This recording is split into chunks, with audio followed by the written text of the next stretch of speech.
All right, welcome back for another edition of Inappropriate Earl, where we interview people from the world of sports, 80s metal, UFC fighters, porn stars, comics, actors. Last week we had the great David Arquette. The week before that, my lovely ex-girlfriend Gail Gramlich. The week before that, Gail in the house. And then Tawny Katane with Gail Gramlich. Nice. So this week we have, another kind of 6 degrees of Gail Gramlich on the show. This dude is probably the only guy that I ever met via Gail that I like. He is the gentleman who was dating Gail before Earl. Right, that's right. I would like to think that Gail was a virgin before me, but that is not the case. And it's weird to be in the room with a guy who was dating your girlfriend before you were. I think most people would be uncomfortable. Right. Well, I'm a virgin, so. Yeah, well, you and Gail didn't have sex. That makes me feel better. But he's a dear friend of mine, great actor. We're going to get into his play that's running right now. Go see that, but we'll get into it. Please welcome Mr. Jake Head. Earl, thanks for having me in, man. Dude, thank you for coming, man. Great to be here. It's, you're, like I said, the only guy I think I've ever met from Gail's various comedy music lives that I actually genuinely like. I appreciate that. And you're just a good dude. Thanks, man. Talented. I was telling, I get a couple points for being in L.A. So if you're kind of cool, kind of normal, you get a couple points for that in L.A. There's only a few of us guys. Oh yeah, absolutely. I mean, I met you at the Liquid Zoo. Oh my God, remember that place? Which was a those were good times to go to die. I think we've talked about it on the podcast before. That bar's come up. It's kind of like the bar in Star Wars. Right. And it is a Wookiee bar. A lot of characters, a lot of interesting folks in that bar. That's for sure. Drug addicts, freaks, prostitutes. When you say the Valley, it's a bar in the Valley. I mean, that's where. It's the Valley. It goes down. It is all right. Everything sounds good. Just had to good. double check. It's just the worst part of Van Nuys. Right. But Gail one night had said, "Hey, Jake's gonna come down." Right. And I'm like, the Jake. Like you were like a mythical figure to me. Oh man. She'd always talked about you in glowing terms. Right. And I remember being nervous to meet you because it was like she was setting me up on a date with you. I know. Well, it was funny because it goes, but she was so like, I met this guy. His name is Earl, and he's the coolest guy I ever met. I'm like, Gail, I'm right here. Right. You know what I mean? And then she's like, you have to come up to the zoo. He's performing. I'm like, oh my God, another friggin' comic. But I'll tell you what, Earl, you friggin' killed it. I mean, I was a huge fan. I'm like, wow, Gail, your boyfriend's really friggin' funny. You brought the house. It was a tough room. The toughest of the tough. And you just, there's a couple dummies there. You flattened them in like minutes. I think you might have had a Hartford Whalers jersey on or something like that. Probably. I'm like, you know what, Gail, this guy is cool.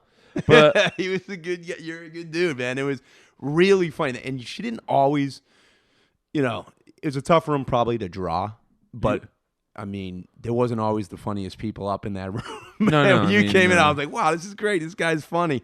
Well, I saw your pictures of like you and Gail on like MySpace at the time. Oh my God, remember that? Like, wow, this guy's a pretty good looking dude. I have my moments, thank you. You are a good looking Thanks, dude. I appreciate that. And I'm as straight as a pole, man.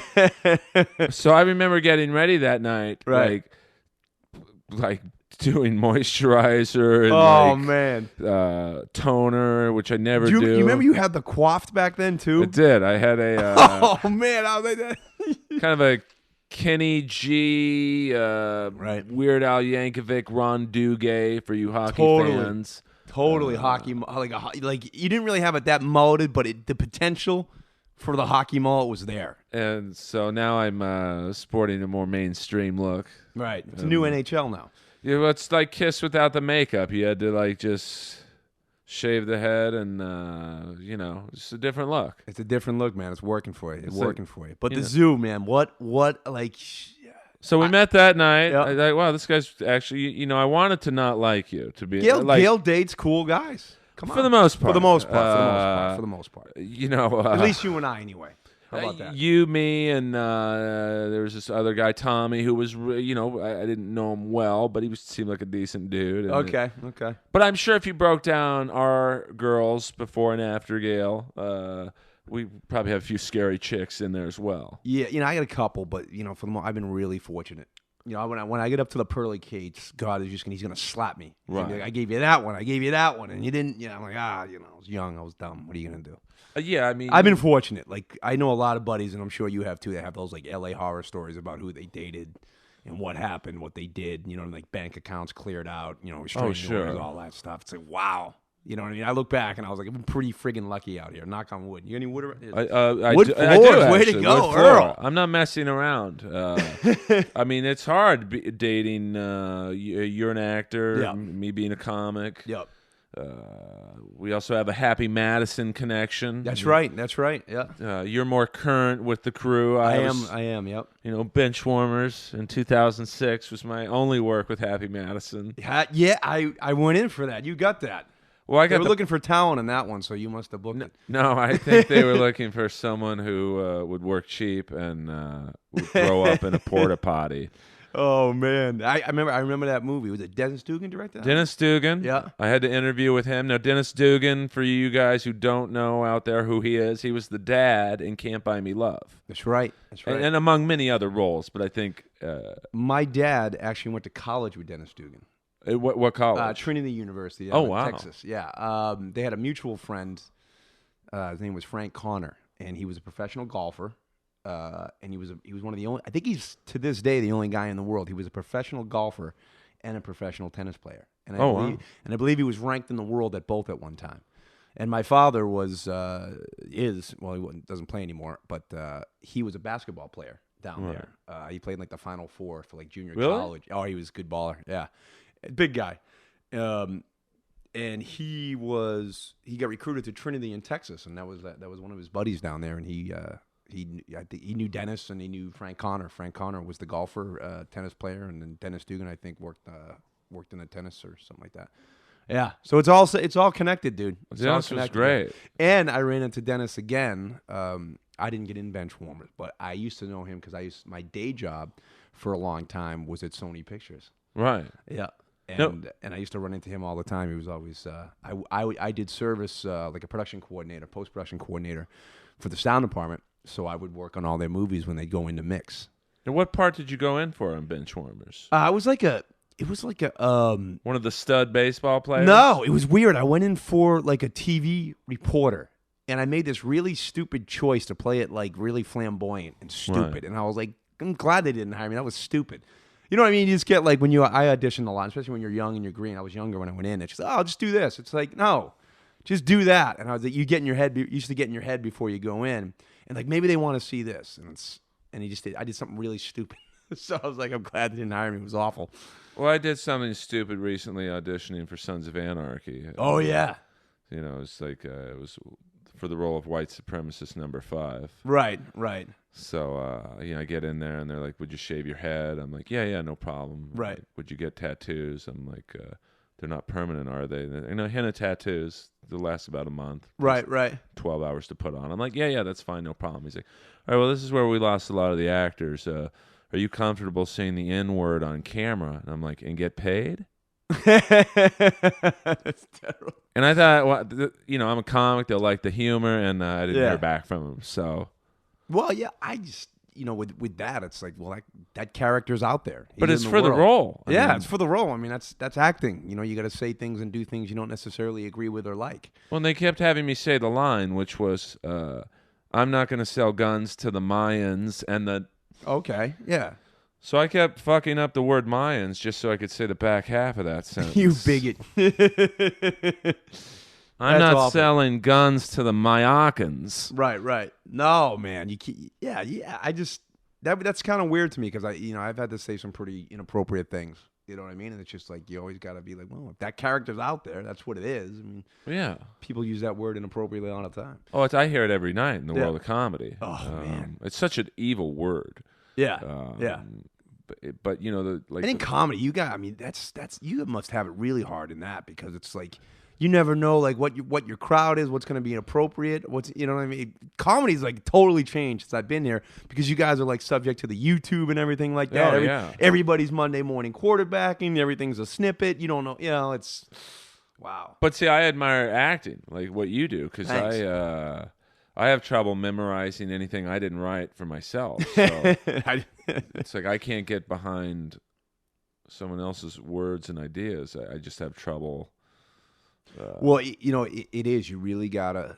You know, it's hard. It's hard for me. You know, a lot of like for your example, just in that audition, a lot of times, you know, for me, a lot of things what you're going in for, what you're saying, you know, and every script, every show has an agenda. You know, and there's always something, and you know, a lot of times it's not your agenda, it's not what you believe, but you know, as actors, you got to kind of like check that. You know, how did this person get here? Like, you know, matter of fact, we're talking about this play I'm doing now. It's The Foreigner, and really, it deals with it's a farcical play, but it really has some deep issues rooted in like racism and the Ku Klux Klan, and it's masked in a comedy.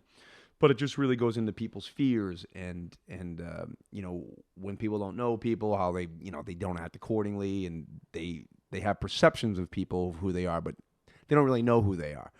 But a lot of times you're getting material that it's like, where does this person come from? But the person exists, so you have to kind of create the backstory, how this person got there, why he thinks that way, why he does things like this, and why he says things like that. It's just it's all about creation. You know what I mean? And one of the things, like, you know, whether you're playing Mahatma Gandhi or Adolf Hitler, you got to love the character. Oh, sure. You know? So.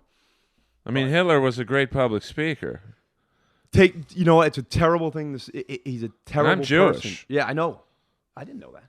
Well, my mom was Jewish, but she converted. Right. So so yeah, you got to be really careful saying that. But yes, he was. I mean, he was, as we know, propaganda today. Adolf Hitler fathered it. Oh, yeah. He was such he was a great speaker, and he really got, for the most part, you know, decent people to do awful, awful things. Imagine what his tweets would have been like. Oh my God, he would have killed it. He would have had 6 million followers. It's terrible. I see, like, am I like the only one, like, when I see, like, you know, when I see like politicians and like president like tweeting, I just think that's like so unprofessional. Well, like, I don't think actors it's them. tweet. Yeah, well, yeah, it's them, but it's just they have a Twitter account. You know what I mean? It's like these State Department selfies. I'm like, you're the State Department. Yeah. Don't send a selfie. Make a phone call. Send some truth. I don't know. You know what I mean? That stuff kind of freaks me out a little bit. Well, I mean, I had David Arquette on last week, and I'm like, hey man, can you send out a tweet maybe to promote it? He's like, I don't have a Twitter account. He does it right. Really? Because I think the bad reviews on his movies and just people giving him shit when he's, you know, was out partying or whatever. He's like, why do I need to like tweet at I'm at a strip club right now, or whatever. You know, he does it right. Right. And now, is he still married or? No, but they work together. Oh, they work together. He's a producer on Cougar Town. All right, that show. Okay. So they actually probably have one of the more amicable divorces or breakups I've ever seen in my life. Right. And you could tell they still love each other. But right. They're just he said they're not right for each other. Yeah. So. Dude, marriage is a long time. Well, yeah, it should be. Yeah, it should be. Right. Especially in the entertainment world, I think it's, you know, one. I'm not saying this in their case, but right. One gets more successful than the other, or yeah. You know, I'm sure resentments. It's only natural to like. And it's just a time constraints too. If you are hitting it, you know what I mean. Yeah. It's just you're so busy. Especially those two. I mean, right. I'm not trying to single them out, but they're very successful. Well, they're both stars. Yeah, you know, like them or not. I mean, they've made outrageous amounts of money, and they're known around the world. Yeah, you know what I mean. That's that just takes a lot of time. So, I mean, I won't speak for you, but I don't think I've hit that level yet. No, I haven't hit that level. But you will, though, dude, because you got a great work ethic. You're a great dude. Thanks, man. I appreciate it. Talented, which is why I was so jealous of you. I was like, oh fuck, man, I'm meeting this guy. I better step it up and put extra. She was telling you the good points, man. A lot of shortcomings. Well, we all do. Nah, it's good. I've got many shortcomings. Right. But I'm one of the most well-liked guys in the comedy world. No, I know. I always heard good things about all my comics because I knew I came up Obviously, he was on Nikki Swartzen's show. Swartzen's the best. He's the best. I was on that, but I also knew he spoke. Danny Smith, Right. Him, and I knew Dwayne Perkins. Oh, Dwayne's the best. Yeah, I just did. Play the drunk St. Patrick's Day guy, Boston guy on Jamie Kaler's show. Oh, Jamie's. He's like you. He's a lot like you. Very likable guy. You know what I mean? Everyone likes him. You know. Well, that's the way to do it. Yeah. Yeah. You know, and I'm sure, I don't know if it's like. But this, comics, you guys can be like. Sometimes you meet a comic, like, get this guy away from me. Well, he He's can just be hot- vicious, he's friggin' man. hostile. Well, I mean, like right now, the hottest show at the Comedy Store is Right. this Tuesday night midnight battle. And Right, it's, basically, two comics roasting each other. Oh wow. And the best ones have. And I play this racist. They sit me in the front row in the whites only section, and I play this racist character where I just say That's all. these incredibly racist things. Right, right.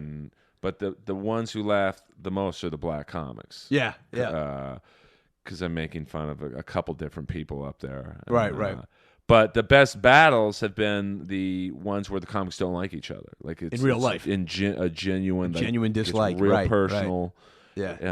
You Oh, know, it's like one guy had a kid he fathered, and the person went right in on it. No. And said something along the lines of, "Well, your punchlines are like your kid; you can't find them." No. And it got real, real fast. And that's good. That's good entertainment. Like me and Jamie Kaler would have a hard time roasting each other because Right. we're both so liked Right. that. What are you going to say? Right. Like I would have a hard time roasting you. No. Yeah. But I mean, what is there mean to say about you? Nothing. Yeah.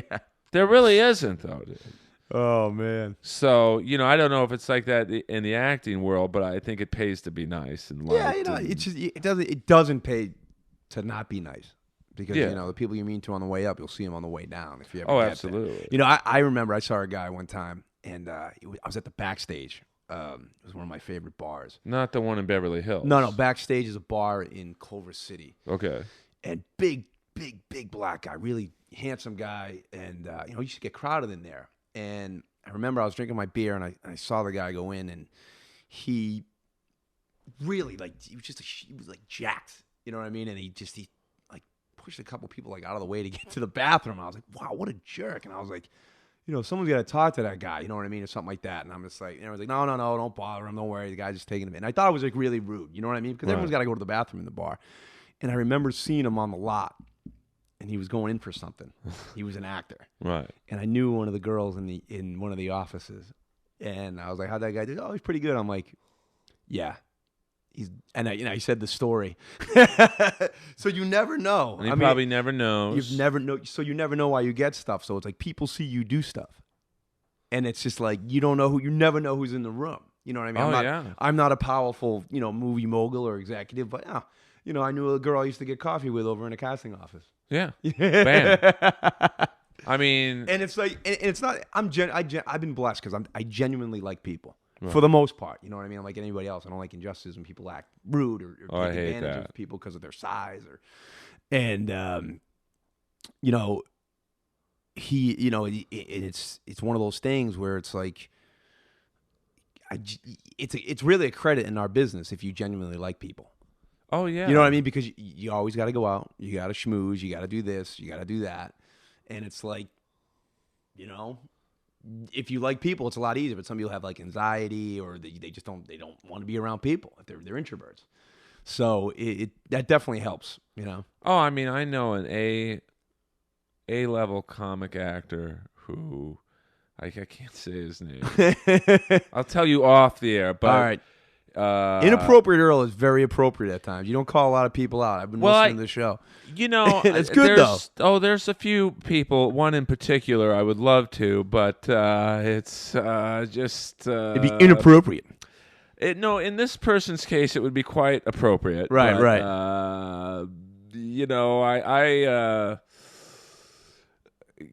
I believe in the mental warfare, if you will, of I think this person expects me to physically harm them, Right. and I would never do that. No. But I want him to think I will. So, Jedi mind trick. I love it.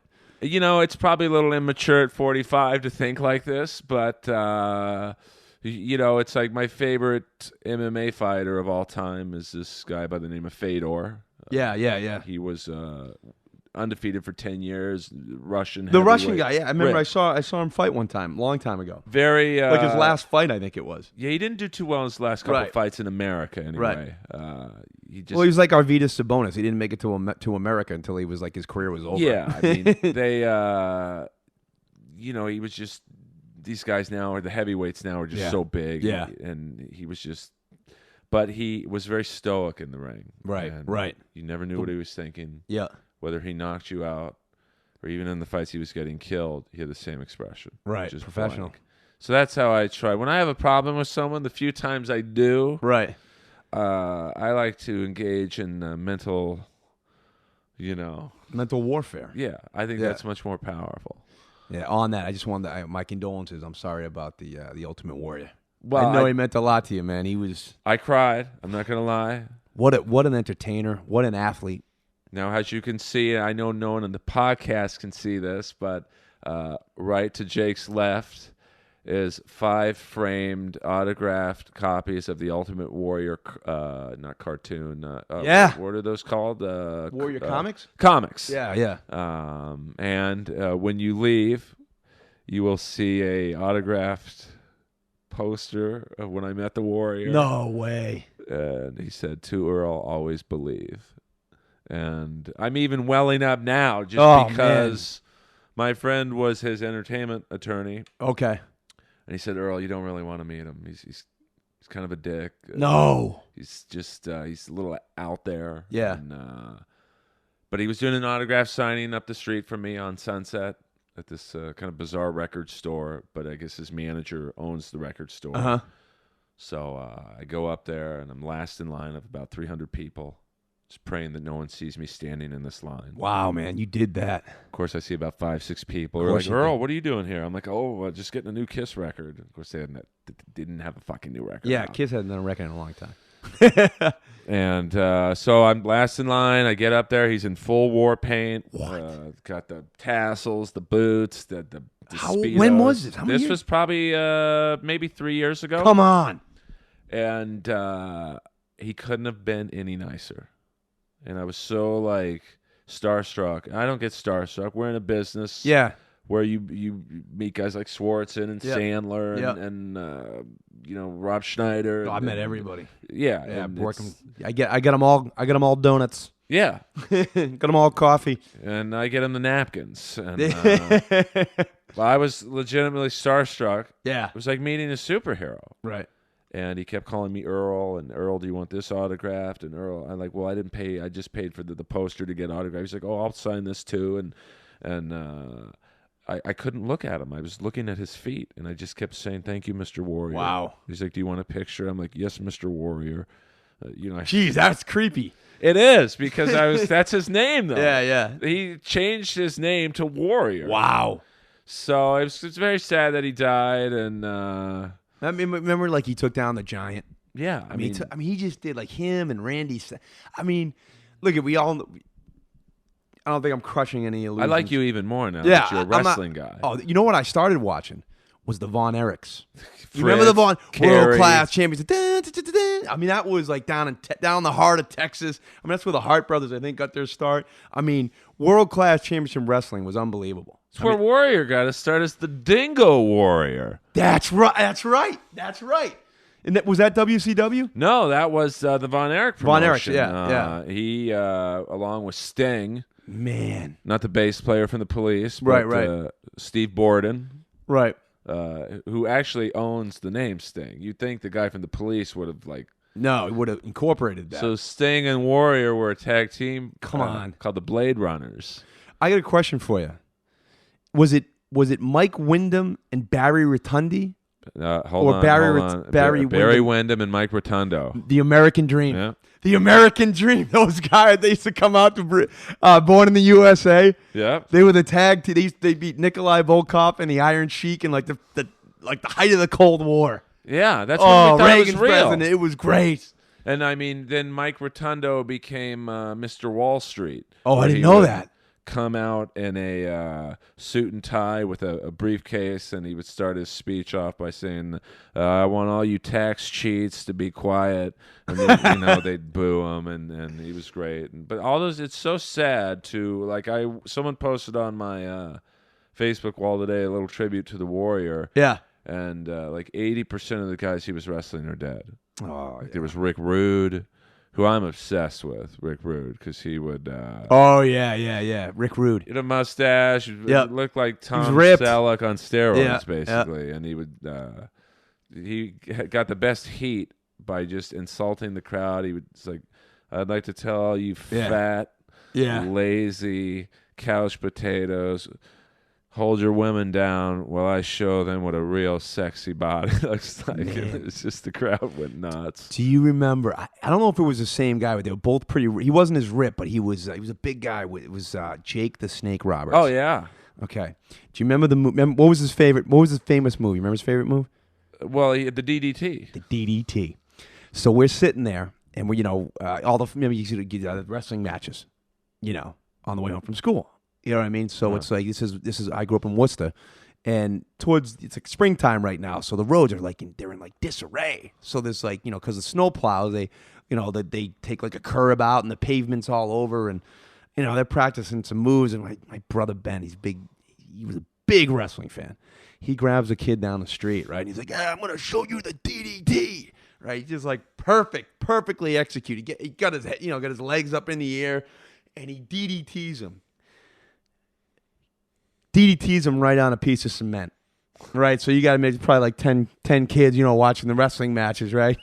All of a sudden, this kid, he goes, it's just straight as an arrow, just flops down, right? His eyes are open, and then he turns around, they just go right in the back of his head. You see 10 kids running up the street. He's dead! Get up! You can... The danger that the I think it was the WWF at that time. Yeah. We were killing each other back then. Well, even though it's fake, in terms of the results, what those guys are doing is so athletically out of the realm for most of us. Right. I one time at the Comedy Store, this gay comic named Ricky, he was drunk, and he charged me just kidding around. I said, let me put you in the razor's edge. Right. Which was Scott Hall's finishing move, where he would lift you behind his... he'd basically lift you up and throw you down. He'd lift you up by your arms. Right. And so I got him up, and my shoulder popped out. Right. So I dropped him on his head on the cement in the parking lot of the Comedy Store. Earl. And, it's like, wow, I guess I'm not Scott Hall. Yeah. Well, it's crazy. I think we played, when I was in college, I played college football. Really? Yeah. What was his name? He's big. I think he's got a film career now. Goldberg? No. I think he played The at Rock. Springfield. No, wasn't The Rock. I played against him in college. Pretty sure I played against him in college. My buddy was researching it for me. He played for Springfield. I think it might have been Kurt Angle. Is he the wrestler? He's like a legit. I think he was in the '96 Olympics. You know what? I bet a hold. But there was a kid that we used to play football against, and he went to Springfield. It might have been he was a wrestler and a football player. But he went on to be a WWF. I'll get you the name. Next part. I should have friggin' checked that. Well, but we played against him, and then I played against a couple guys that made the NFL. So I have this conversation because I played college with a lot of people, and it's just like when you play against a guy. What's another that makes the NFL? Yeah, they're on another level. They're at another level. It's like I remember. I played. It was one of the last games as running back. I think he had a cup of coffee and a pros, and I tackled him a couple times. But it's 20 yards down the field. He's dragging half your teammates, and he's only he's only 6 foot, 200. You know what I mean? But it's some of these athletes, they're just people don't understand it. Like he played another lineman who was he's 7 foot, 300 pounds. Right. Unless he makes a mistake. If you're average sized guy or an average sized football player, there's nothing you can do. These guys they don't get hurt. Their hands are super sized and they're bone. It's just forget it, man. These wrestlers, a lot of them were big time football players. Oh yeah, I mean, you know what I mean. And they're big time athletes. Who was The Rock went to the University of Miami. Yep. I think he was a backup to Warren Sapp. Yeah, knee problems which too. is crazy. I mean, and then Goldberg. Warren Sapp was, I think, over 300. He could dunk. Yeah. I mean, he was he wasn't very good financially with his money. Yeah, is he bankrupt? He had I'm a shoe collector, and Yeah. I think someone showed me a link on eBay of all he's selling all his sneakers.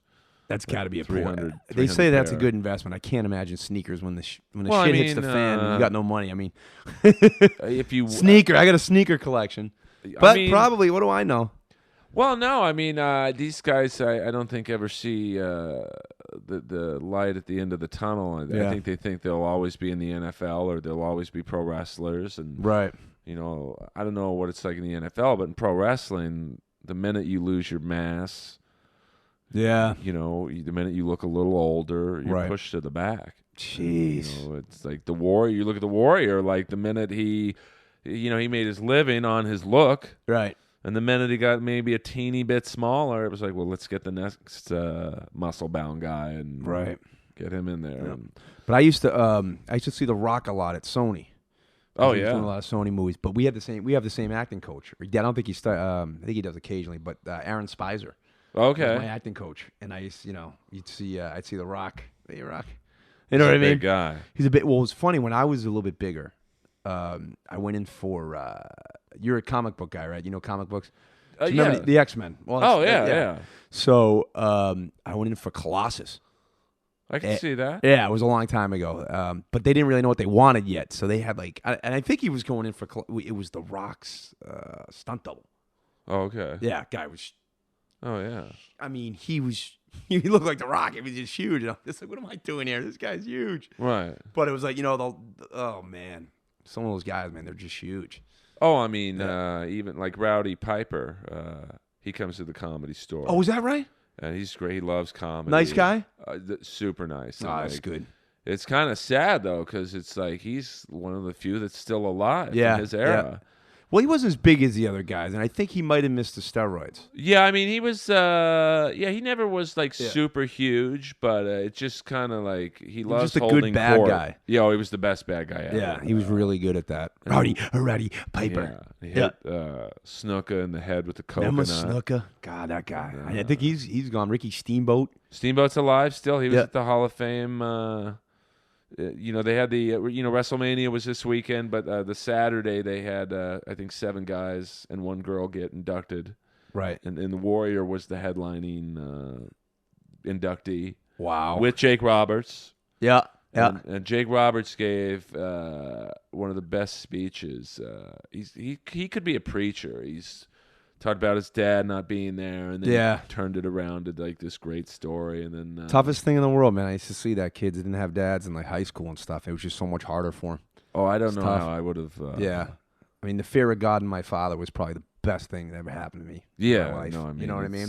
And they say that, you know what I mean. Someone was just saying the same thing the other day. It's just like, gosh, I lost my mom unfortunately recently. Oh, and when you say recently, do you mean it was last year? Okay. Yeah, last year. And people tell me, like, how you doing? It's like, you're a guy, so it's like you don't kind of concede the traumatic of it. You know what I mean? But I just, there's a side of me. I feel so lucky I had a good one. Oh yeah. You know what I mean? Oh yeah. You know what I mean? A lot of kids is like, their mother's dead. It's like it's not necessarily an unhappy day. I'm not saying, you know what I mean? But it's sure. Like, so I look at it and it's just like, I was so gosh darn fortunate. I don't, of course you mourn and everything like that, but I don't dwell on it. I feel so fortunate, I mean, I lost my parents. Part of you happy that they're out of pain. Yeah, right. And then part of you misses them and wish you could just want to hang out, man. I just want to hang out one more time, I've always wanted to write a movie or something where you can bring them back for 5 minutes. Oh, is that or something along those lines? What would you say to them if you had like 5 minutes with them where they were totally healthy? And that's interesting, man. I'm not even gonna comment on that because who the hell's who knows what you would say if you actually had time to do that? Or I probably would just cry and hold them, and then like at the end of the 5 minutes, they just disappear. Oh man, Earl, I'm gonna cry. I mean, I'm not a good movie writer. Right. I'm a good guy to bring in You could play God. I could see you playing God in that movie, and I could play the guy that sees his I've got the family voice again. of and it. be like, Yeah, no, you definitely would be Yeah. the actor in the sizzle reel.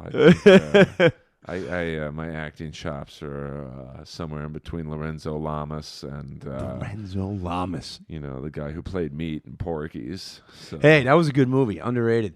I love Porky's. Yeah. That was like I'm a little older than you are, so Yeah. that was like my American Pie. Yeah, yeah. Well, American Pie wasn't my American Pie.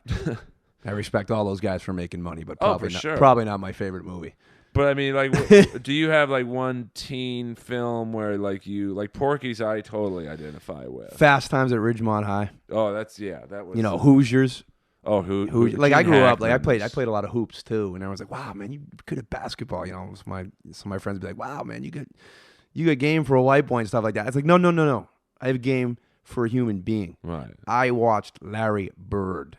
Oh yeah. You know what I mean? It was just like Larry Bird. You know what I mean? We used to like, I mean, that was like Bird that's where you got your work ethic from. That's where you got your rebounds and your hustle. And Yeah. everybody watched Larry. I mean, Jordan was probably the best, but it's like, watching Larry was like the best thing for my work ethic. My father was big into that too. He would be like, I was telling somebody this the other day, if it was after a game, like a football game or a basketball game, he's like, don't be checking your scores. Don't be checking the box score. Just worry about the scoreboard. Yeah. You know what I mean? Don't worry about your individual stats. And he was right. I mean, that got me to. I probably got to college because I played well within a team. Right. You know what I mean? I happened to have a lot of tackles, when like playing football, but it was like they were 20 yards down the field. Right. Well, hey, it's a tackle. Yeah, it's a tackle, but it was like you could play. I got to college. Everyone's huge. Oh yeah. And you have to learn. I mean, one of the things that I think was great with myself playing is I wasn't very good until like my junior year and senior year. Junior year I was terrible, but my senior year I got good in high school. And it was like then when you get to college, you've already kind of been through the lumps, and you got a lot of good habits because you had to work. Right. And a lot of times when you get to college, your kids didn't have to work. They were just the best naturally. Oh sure. So it's like it's total culture shock for some kids. Well, I mean, it was like to a much smaller scale. In grade school, You didn't get much smaller scale than Norwich football, but no, they're actually really you good. do. At Beverly Hills grade school, Maybe all right, I was a dominating athlete. right? I mean, I was like the Shaq of the Beverly Hills Yeah, school man. district. Great in every sport. And then my first day at Notre Dame High School, which at the time was a 5A, they played against the best. Right. I'd never seen kids my age, Really? my size. Right. And I saw these two black kids standing in line with me. And I was like, what grade are you guys in? They're like, we're freshmen. And I was like, wow. It was like a real reality. Right. Oh, we played in the. I played in the. It's true because I mean we were playing. I was used to playing with kids like pretty good athletes. But I remember one year we went. Same like grammar school team. We had a really good grammar school team. Great athletes. Unfortunately, some of them never grew. But whatever. What are you gonna do? But we were playing in this is sixth grade. And everyone's like, "What? This kid just dunks right in the game." Sixth grade. Boom. Chris, I think it was whatever. Yeah, it was at Elm Park. Elm Park is like it was a school right next to my high school, and this kid he goes and dunks in a game. Yeah. Caught me right in the balls on like I was like down on the floor. Came back in, but it was like you get a kid going up on a dunk at that age. What's reality check? It's reality, man. Well, it's funny because I remember coming back from the last game I played, and my buddy he's gone on to do things in finance, and we're like, so geez, we have to get ready for the combine, Yeah. He just looks at me, he's like, dude, this is it. Yeah. What are you talking about? He's like, there's no more. Enjoy it. It's done. You're not going to the, you went, Yeah. You didn't go south, you went north to play. But I mean, since then, kids have made it out. But it was kind of like, yeah, man, you're probably not going to play again. Well, there's a step up. Like I did the little league thing, and I was pretty good. And then my freshman year at Notre Dame High, they were number 1 in the nation in baseball. Yeah, and, they had California's different, man. Well, yeah, I think California for baseball is, and then Texas for football. Is Yep. But we at our high school, Jack McDowell, who Yeah. ended up winning Cy Young Award, and Right. he was there as a senior, and just I'd never seen someone throw a baseball like that. Oh man. Like that was around my age. Yeah. And, I didn't even try out. I was like, well, I guess this ain't Little League. Yeah. Yeah. I had a line drive. A buddy of mine, Jared, it was like Babe Ruth, and he ended up going pretty far. I mean, him and his like both of these kids, two of them. I remember one of them threw at me one time, and it was like it was like a 90-mile-an-hour fastball, and you're just like, wow. And I was like the Don Baylor of Little League. I would just take hits, DB. He threw at me one time. I was like, gosh. And then it was like, well, I better stop digging in on pitches. And then his brother Jared, he hit one like I would play the outfield, and he hit like a line drive, like a real line drive, not like a line drive, real. And he's just like you're going up to it, and you hear it's like, and you do and that was it for baseball, man. That was the last year I played baseball. It wasn't that I was, I don't want to say I was totally afraid of it. I just realized I wasn't equipped to handle it. Oh yeah, I mean, what was I auditioned for the Babe Ruth movie? Okay. Not the I think there was a John Goodman one. Yeah. The guy who played Babe Ruth. This was the TV movie. Stephen Lang. Who's an amazing actor. Yeah. And, I lied at the audition. They're like, "Well, do you have any baseball experience?" I'm Right. like, yeah, I played for Notre Dame, #1 team in the country. I know what I'm. So I got part as one of the Yankees, and I was the only non-pro baseball player. Oh wow, I didn't even know that. So I remember I was playing catch with the Pashorek brothers. Now Tom Pashorek was a great, I think Chicago White Sox, and his brothers. And just playing warm-up toss with them, it hurt my hands. I mean, these guys were throwing bullets. Yeah. And I was clearly out of my element. Yeah. So I don't think people really realize the difference between being good athletes, like say you and I are. Yeah, yeah. And the next level. Being that. Yeah. I mean, my hands hurt playing toss with these guys. Right. And the other thing is like baseball. It's like I used to be like, oh, whatever, baseball play. You get those baseball players are pretty tough too. Oh, like Don Baylor. Yeah, I mean they're not. It's not like these guys are the best of the best. They got to go through it in the minors. The people throwing at you. I mean, it's not like taking a little. I mean, they're throwing 90 miles an hour, and you got to dig in there. Yeah, and nobody's coming out and rubbing you up afterwards. They're tough. They make a lot of money nowadays, but man, they go through a lot to get there. I mean, the minors isn't easy. Hockey players too. Oh, hockey and MMA guys. Yeah. That's like my newest passion, I guess, is MMA, and because it's like real pro wrestling. Right. It's like there's no loser leave town matches in the UFC, man. and I had Don Fry on the early episode, and he fought in the first few UFCs. Like, right. It literally was like John McCain said. It was human cockfighting. Right. Right. And, like he fought when guys were walking to the octagon and like sweatpants and hoodies from their closet, and I met him at Rob Schneider's wedding, and and because Rob was like, "Hey, I'm gonna sit you next to someone you're gonna really like." Oh, that was a nice one. And I thought, my last name's Skakel. It's gonna be Adam Sandler, Jerry Seinfeld, and it was Don Fry. And I was just fucking around with him. Man, you're not so tough, Don. You're a big pussy. Right. And he put me in an arm bar that he could have broken my arm in 2 seconds. Really? And he's like in his 50s. Yeah, yeah. So it's like there's such a divide between us and them. Yeah, yeah. Well, what's his name? What's his name? Scott? Scott Steiner? He's next up in it's Kid Brown. I think it was Mike Brown. Is that his name? In the UFC? Yeah, do you remember I think there is a Mike Brown. Travis Brown? Well, there's a Travis Brown. Well, he was a world champ for a while. He was a lightweight, I think. He was a champ for a while. I want to say Mike Brown. Yeah, he went to my college. And what was he like in college? I remember he was a really tough kid. I was a football. Sometimes like Norwich was different because you'd see like a lot of these guys were going wrestlers. I don't think he was he wasn't a military guy, but but just like kids in general, you see these really small guys that would beat the shit out of you. Oh yeah, because they were going special forces, they were going in the SEALs, they were going in special ops or something like that. And you see like football players, really a lot of them have it easy. you know, because they're so big, Yeah. their whole life, no one really bothers them. You know, then you got a kid that's you see like a kill 138-pound kid just throwing around like a 250-pound man. It's a little bit weird to see.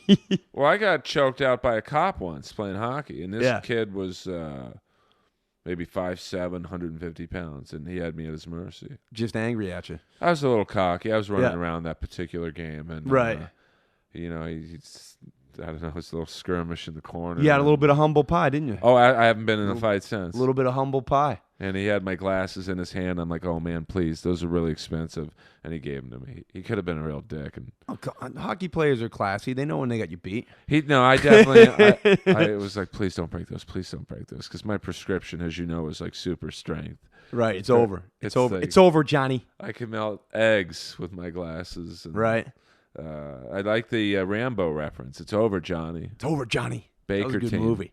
The first one is... This has been like a testosterone inappropriate Earl. Wrestling, ultimate fighting, everything. Well, but it's like Rambo. This is how I like doing it. I have no script on these things. Right. And I didn't even look up any info on you because I wanted you to just, you know... I just find it fascinating when... you know, every podcast I listen to, it's the same. Well, so tell us how you got into acting, and and you know, we have such a unique history. I wanted to get that in, and acting it's my livelihood, but it's a small part of my life. I live it, but I think it was, somebody told me, I can't remember that. I would love to give the person credit, but make sure you have a life outside this business. Oh, sure. You know, obviously a professional, and I show up, and I obviously, you know, I do my diligence, I do my work, but it's a fraction of what I am. It's a livelihood, and I do love it. I do enjoy my work, but I don't get it caught up in being an actor. But you have a great look. Thanks, brother. Appreciate it. I mean, you're big enough where you could play the stud. Yeah. But you're not small enough. But you're normal looking enough where you could be like the not like the boyfriend or the husband who's. Well, like, you're out here long enough. Is you see like people. Oh, you should have gone. You know, you see like the breakdowns. Like, oh, you know, we were talking about like handsome. It's like no. I play rugged, handsome. Right. You don't go in for pretty boy model because it's just like you go in there and these guys look like Ken dolls. It's the weirdest thing. Yeah, I don't get those auditions. Yeah, I don't get them either. This is just rugged handsome's where they cut me off, which is fine. You know what I mean? But that's good. I mean, because the reality is, to me, and I've always wanted to be a casting director just because I love placing people and. But pretty people aren't really in real life. I mean, like, a Ken doll isn't going to play a steel worker. Right. You know, a Barbie doll isn't. You have to be real looking. Yeah. Yep. And I think, like, you know, I think the arts are really starting to reflect that more. Yeah. You know what I mean? It's just like, you know, people got to buy it. I mean, it's one of the, you know, everyone's getting on Hollywood, but in a lot of ways, Hollywood has gotten a lot, like, you know, guys like Buscemi and Goodman. Yeah. And, you know, who's the kid? I used to see him at auditions, too. He was a kid from, he was in The Departed. Not The Departed, he was in The Town. Jeremy Renner. Okay. You know, like real looking guys. Yeah. And they're really good. And Liev Schreiber on Ray Donovan. Ray Donovan. And just they're normal looking guys. Yeah. And people buy them, and they still, you know, chicks still think they're sexy. You know, and guys respect them because, you know, they're good at what they do, and, you know, they're real looking. So I mean, and then it's like it really, you know, and then ups the game of like the handsome guys. They got to get better. Well, most of pretty people, you know, can't really act because their whole life they've been given everything. Just hey, you know, I'm good looking. I will say this: I worked on a show the other day. It was what's his name is actually gotten pretty good as far as acting. He's funny now. Is Channing Tatum? Oh yeah, he laughs at himself. I mean, I don't think the one he did with Jamie Foxx did too well, the White House Down. But like 21 Jump Street, I thought that was great. Magic Mike was just. I didn't see Magic Mike. I didn't go there. I'm not going in. I don't have a girlfriend right now. I'm not going in there. Well, I took a chick there. Of course, this is AG after Gale. There's a term for it now. AG. Okay. The BE before. Well, you guys were like 5 years. 6.5 years. Jeez. And that's incredible. In this business, that's like a marriage out. Now, I mean, I don't want to like throw, Well, I mean, we probably That's a should long have, time. but That's a long time. Yeah, well, in the For entertainment LA, world, that's like that's a lifetime. and we're pretty quiet, Yeah. so most people still think we're together. Right. Like, Not after this episode. well, I mean, I think. Oh no, she's the best. Yeah. But 6.5 years in the world of comedy, we were like the Wow. new Steve Allen and Edie. Jeez. So Steve Allen and Edie, that's great. But it's hard to. I mean, you have so many guys nipping at pretty girls. Oh man. And comics are friggin' comics are the worst, man. There's they're the dogs. worst. I mean, every time dogs. I would be at the Comedy Store with Gail, big name comics would, hey baby, hey, baby, and even unknown comics would, hug her and hold on for an extra second. Inappropriate. Well, yeah, Inappropriate Earl. And so, you've done some bartending work, so you've seen how guys are at bars. I'll still every once or twice a year I'll pick up my buddy owns Little Bar, right down on La Brea, and I'll go in there and I'll work a Patriots game. You know what I mean? Just because that was my bread and butter before I worked at the studios, before I became a big time full time actor. And I'll go in there and I'll just work a game. Just because I like the bar, I'm on the wagon right now because I'm so busy. But it's like, I love going to the bar. You know what I mean? Just hanging out, watching like a football game, talking to the people. But and the chicks, you know what I mean? Let's be honest. Let's be honest. I mean, I've been known to hit on the help. That's how I met Gail. Well, I know. That's. I mean, it's like there's usually a pretty woman bringing you beer and a friggin' hamburger. Yeah, I mean, life's not that difficult. Guys are not as sophisticated as society, as the media wants to portray us. Guys are animals. Really not that. What? Well, guys are animals. Well, we're animals, but we're not that difficult in the sense that bringing me a beer and a burger and a football game on, and you're talking to me, you're giving me the time of day, but not during the game. Right. Oh man. So I mean, but I imagine it's the same for you though. Like any girl, and football games on Sundays or Monday night. I don't know. I would say at least 30% are female fans. Yeah. And I mean, you must be. It's all like the opposite now. It's the ball's in your court because you're the object of affection. There. Over 30 it changed. They're over 33 for a guy. It changes. I think it changes, you know what I mean? It's like you're not hunting as much as sometimes you can get hunted. And when you're behind the bar, I mean, you know what I mean? The hunted. You're the hunted. But that's it's by great. nature. It's a power position, whether people want to admit it or not. Well, it is because you are the star of the bar. Yeah. And the Jake Show. You know what I mean? It really is. Yeah. And I think it's probably easier for a male. I was always terrible though. I think you did all right for yourself. Well, no, I wasn't a good bartender.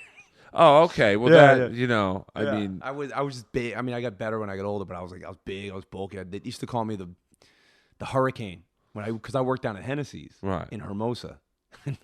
Don't look at me like that, man. I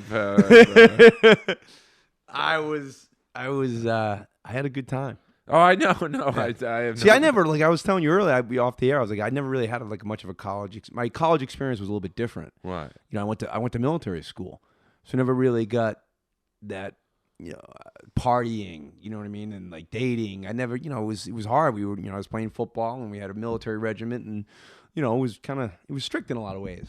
Is that what got you, like, after military school? Did you say, I got to go to California and experience life? I told you, I talked to my buddy. He was a smart guy. He's like, you're probably not going to make the NFL. You know what they call an aspirin bottle? My aspirin bottle was empty. I was hurting. Wow. I played linebacker. Oh, yeah. And how those NFL guys, and we were talking about, the NFL guys don't hurt as much. They eventually catches them. But, when you're going, it's super alpha against super alpha, but it's like, for the average person, that it hurts. You got to sign all that stuff when you're there. You know what I mean? Like insurance and waivers, because you're going to get banged up. That crazy uncle telling you, you're gonna scramble your eggs and blow out your knees. I mean, I did it till college. I heard. I can't imagine what these guys in the NFL go to. Well, I mean, I look at a guy like I'm a Steeler guy. Yeah, your my brother right there. Jack Lambert. He got starstruck. He met Jack. That was my brother. My brothers are Steelers fans. And you're a big Patriots fan. I'm a Patriots fan. I grew up a Cowboys fan, but I was so upset with Jerry Jones when they got rid of Tom Landry like they did. Oh, it killed him. So I think Don McPherson was the coach of the Patriots, and I swapped. You know what I mean? And I got really closer to the Patriots when I got out here. A, they got good, and B, it was just like that was our common ground. With people. My friends that were from Boston in the business, we would go watch the Patriot games. Well, I mean, they're so good. I mean, Brady's just phenomenal. The super alpha. Yeah, I mean, we got Roethlisberger. He's Roethlisberger is no joke, man. He doesn't get credit. No. You hear the great quarterbacks. He screwed up. He got in trouble too many times. Yeah, well, and I'm not saying, you know what I mean? You're probably right. Yeah, you can't. You got to be a golden boy. Yeah, Quarterback's got to be really smart. And then I'm going to butcher his name, Kaepernick. Kaepernick, yeah. He's in trouble now for an alleged sexual assault. Yeah, I mean, I don't know. I don't want to speculate it, but whether the kid's right or wrong, you know what I mean? It's like you can't put yourself in that position. It's a different time. Well, yeah. I'm not saying these guys were saints before. It's like. Bill Clinton. Bill Clinton was probably not the first president to have a sexual affair. Well, Kennedy was out of his mind. But there wasn't no TMZ. But you got to know that it's a different time. You got to be covered with that. You know what I mean? He wasn't the first, but now it's like TMZ. These people are trying to bust you on it. Oh yeah. Colin Kaepernick. Well, I don't know what he did, but it's like it's like the same thing for these NFL guys. You can't put yourself in a position. It's so I don't know how they do it. I mean, there's if you're a Cowboys fan, this movie may be before your time, right? But there's a movie called North Dallas, yeah, Story, which I think is the best sports movie. Nick ever. Nolte, basically playing Peter Gent, who wrote the movie and was blackballed from the NFL, and he was what was he like a tight end for the or like wide receiver? I think for he was Cowboys? a receiver, and Mac Davis, who I had met as a kid, right. He was essentially playing Don Meredith. Yep. And probably my favorite character actor of all time, the great G.D. Spradlin, was playing basically Tom Landry. And, I mean, that was a movie that, without any TMZ or YouTube, gave you an inside look at the drug use and the partying, right. Football and the steroids. Well, there's a dirty secret about football.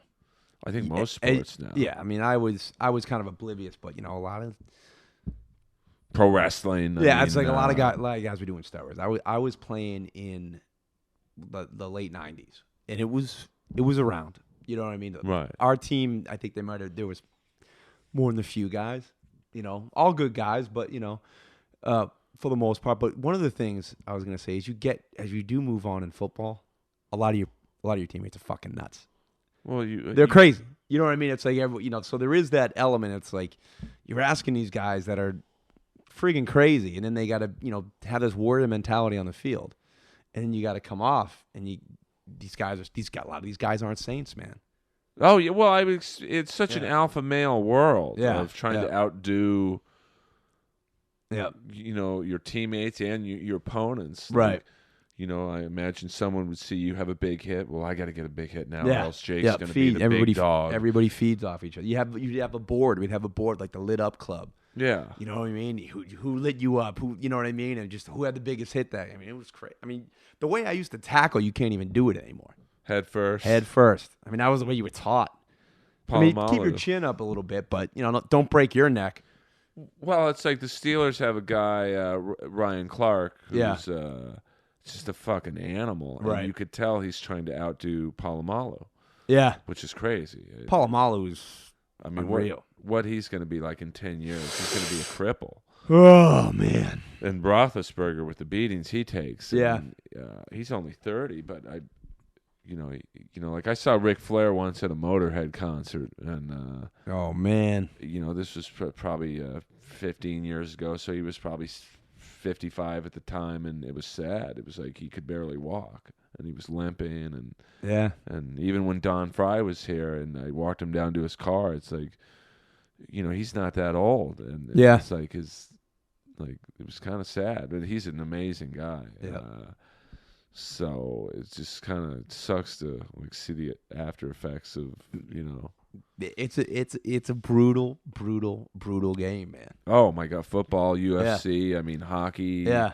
Um, The hockey players, man, they seem, you know what I mean, up until recently. You know what I mean? I think that, I guess a lot of those guys that were having. well, the enforcers, I think. I think that plays with a guy's mind. Well, yeah. Well, I Yeah. mean, now they're Fighting for a living. It's almost like, actor dance. It's like fight. You got to fight when they tell you to go out and fight. I mean, You're treated like a piece of meat. right. And if you won't fight, well, They'll find some other goon. we got 10 guys in the minors. who will. Jeez. And that's what affected. That's why a lot of them commit suicide. They just, like Derek Bugard. Yeah. Here's small town kid. Yeah. Wants a shot at the NHL. Makes it in Minnesota as an enforcer. Then he's Right. traded to New York. Or no, he's signed as a free agent to the Rangers. And Yeah. he'd never really. I mean, he'd been in these cities before for games, but now he's in New York, Yeah. Manhattan, Jeez. on pain pills. It's like, what am I doing? And, Right. He killed himself, and they're actually making a movie about him. Oh, is that right? I mean, I don't know. Peter Berg's doing it. Peter Berg's fantastic. So he's like, I met him at Sony one time. yeah, Will Smith. They kind of know each other by like face because he studied with my acting coach too, and I would see him at the studio. Really nice guy. And they're in the middle of a conversation, and Will Smith kind of looks over and makes, "Hey, Will, how you doing?" He introduced me to Peter Berg. yeah. And I was like, Will Smith. He's great. But it's like, Oh yeah. Peter Berg, you're the man. Friday Night Lights, man. Friday Night Lights. See, I met Peter Berg at my gym, Right. When I was working at Sports Connection in like 1990. And, Right. He must have been in town filming something, or maybe he lived here, but he was filming something in that Right. Santa Monica area. And he walked in, and my jaw dropped. I'm like, "Fuck, man, you were in Shocker," which was the actor Peter Berg. Yeah. The Shocker was like the Wes Craven, and they were trying to make the bad guy in Shocker like to be the next Freddy Krueger franchise. And so he signed my Shocker CD. And he was like, "Oh, you're a big Megadeth fan?" I'm like, "No, Yeah. I'm a big Kiss fan. They had a song." Yeah, they were doing, like, when I saw them, I think they were doing, like, Hancock at the time. Right. And I don't know how the conversation was going. It ended up being a fantastic movie. Made a lot of money. Oh, yeah. And I don't know what conversation I walked into, but it was like, he looked at me, like, with this, like, who the hell is, like, I thought I had just met the angel of death. And Right. he, like, then after a second, he kind of cooled down. I was like, "Ooh, good to meet you, sir." Yeah. How you doing, man? He looked at me, man. I was like, is this guy going to swing on me right now? Well, imagine if Will Smith brought you in. Exactly. So he was, he was calm, and he ended up being really cool. It was good to meet him. And I just remember, like, it was like Friday Night Lights, and when he did, I always thought he was good. You know what I mean? He was always cool when he used to come into the studio, and he probably didn't like he probably didn't. They don't know. Like when I was working, I'd sneak in, drop their food off, and leave. They don't know. Right. But you always, what stands out if they're cool, they don't. You know when someone sucks. Right. You know what I mean? But usually, for the most part, guys are cool. So when I went with a buddy of mine, he had I don't know if Lone Survivor. I didn't see it, but I hear it's great. It was the Marcus Luttrell story. I'd read the book. Like I said, I went to school with a lot of guys that took that route. A lot of guys that are Navy SEALs, and they lived that life. So in fact, one of the movies I did the trailer for, a voiceover trailer, was for Actor Valor. Oh wow! So it's always weird. Like some guys like, some of the special forces guys like those movies. Some of them don't. You know what I mean? It's a weird. They have their codes. I'm not in on it. I don't know it. But when I saw Lone Survivor, I was like, sometimes you got to say fuck it. Don't worry about the critics. Don't worry about Hollywood. Don't worry about anybody else. Just make a great movie and be true to it. Right. And I thought he was really true to it. I mean, it was just. I saw it on Sunset at the Directors Guild, and it was like nobody walked out of that movie dry-eyed. Right. It just gives you guys gives people an appreciation what these guys are in, what you're asking them to do, where you're asking them to go, whether you like it or not. The politics involved. That's where they are. Sure. Oh, you know what I mean? And it's like, one of my buddies, he lost a friend that was in one of the Chinooks that went to go rescue these guys, and he hadn't seen the movie, and it's really powerful. I've lost a lot of, most of the guys. A lot of the guys, I would say about 80% of the guys I graduated have spent their adult lives in the war theater. Right. You know what I mean? So I just thought he did really, I just thought he did a really good job of, Sure. not trying to make a Hollywood blockbuster, not trying to get some agenda out there. Just this is what these guys are doing. This is where they are. This is his little piece of life. And, I don't think it was even mentioned in the Oscars. I don't even know, but what a fantastic movie. Well, I think Marky Mark, he'll always be Marky Mark to me. You know what? He doesn't Wahlberg. get the credit. I'm a Wahlberg guy. Oh, so you know am what I mean? I. Everyone's like, Matt Damon, Ben Affleck. I mean, I'm really not. I'm from Worcester, Right. so I'm like those guys. Boston's Boston. I mean, I'm partial to Boston in the sense that Red Sox, Bruins, Patriots, Celtics. I'm actually I'm the biggest fan of the Celtics. Oh, sure. Oh yeah, man, big time. But I've always been like Wahlberg. I like I resonate with his story. Oh, yeah. You know what I mean? It's like Worcester is kind of working class, like where he was from in South Boston. They had some friends from South Boston when I went to college, and he just seems like a guy that we're all very lucky. You know what I mean? To be able to get the chance to work, and then sometimes guys get the golden ticket. Oh, he got it. And he takes care of it. Oh, I love it. I mean, you know what I mean? I don't. It's Dirk Diggler, man. He just takes care of it. He gets better every time he goes out. Yeah. He's a better actor every time I see him. You know what I mean? With the freaking Departed, that was great. Oh, yeah. I believe him. I even like Leonardo DiCaprio in that movie. And I usually don't like Leo. I respect him as an artist and a capitalist. He makes great money. But I didn't always like his work. But I knew that kid that he played in The Departed. You beat the shit out of him, and then 2 minutes later, yeah, fuck it. And he'd come right back. He didn't care. Right. It's like he didn't care if he got beat up. He wasn't about that. You were good.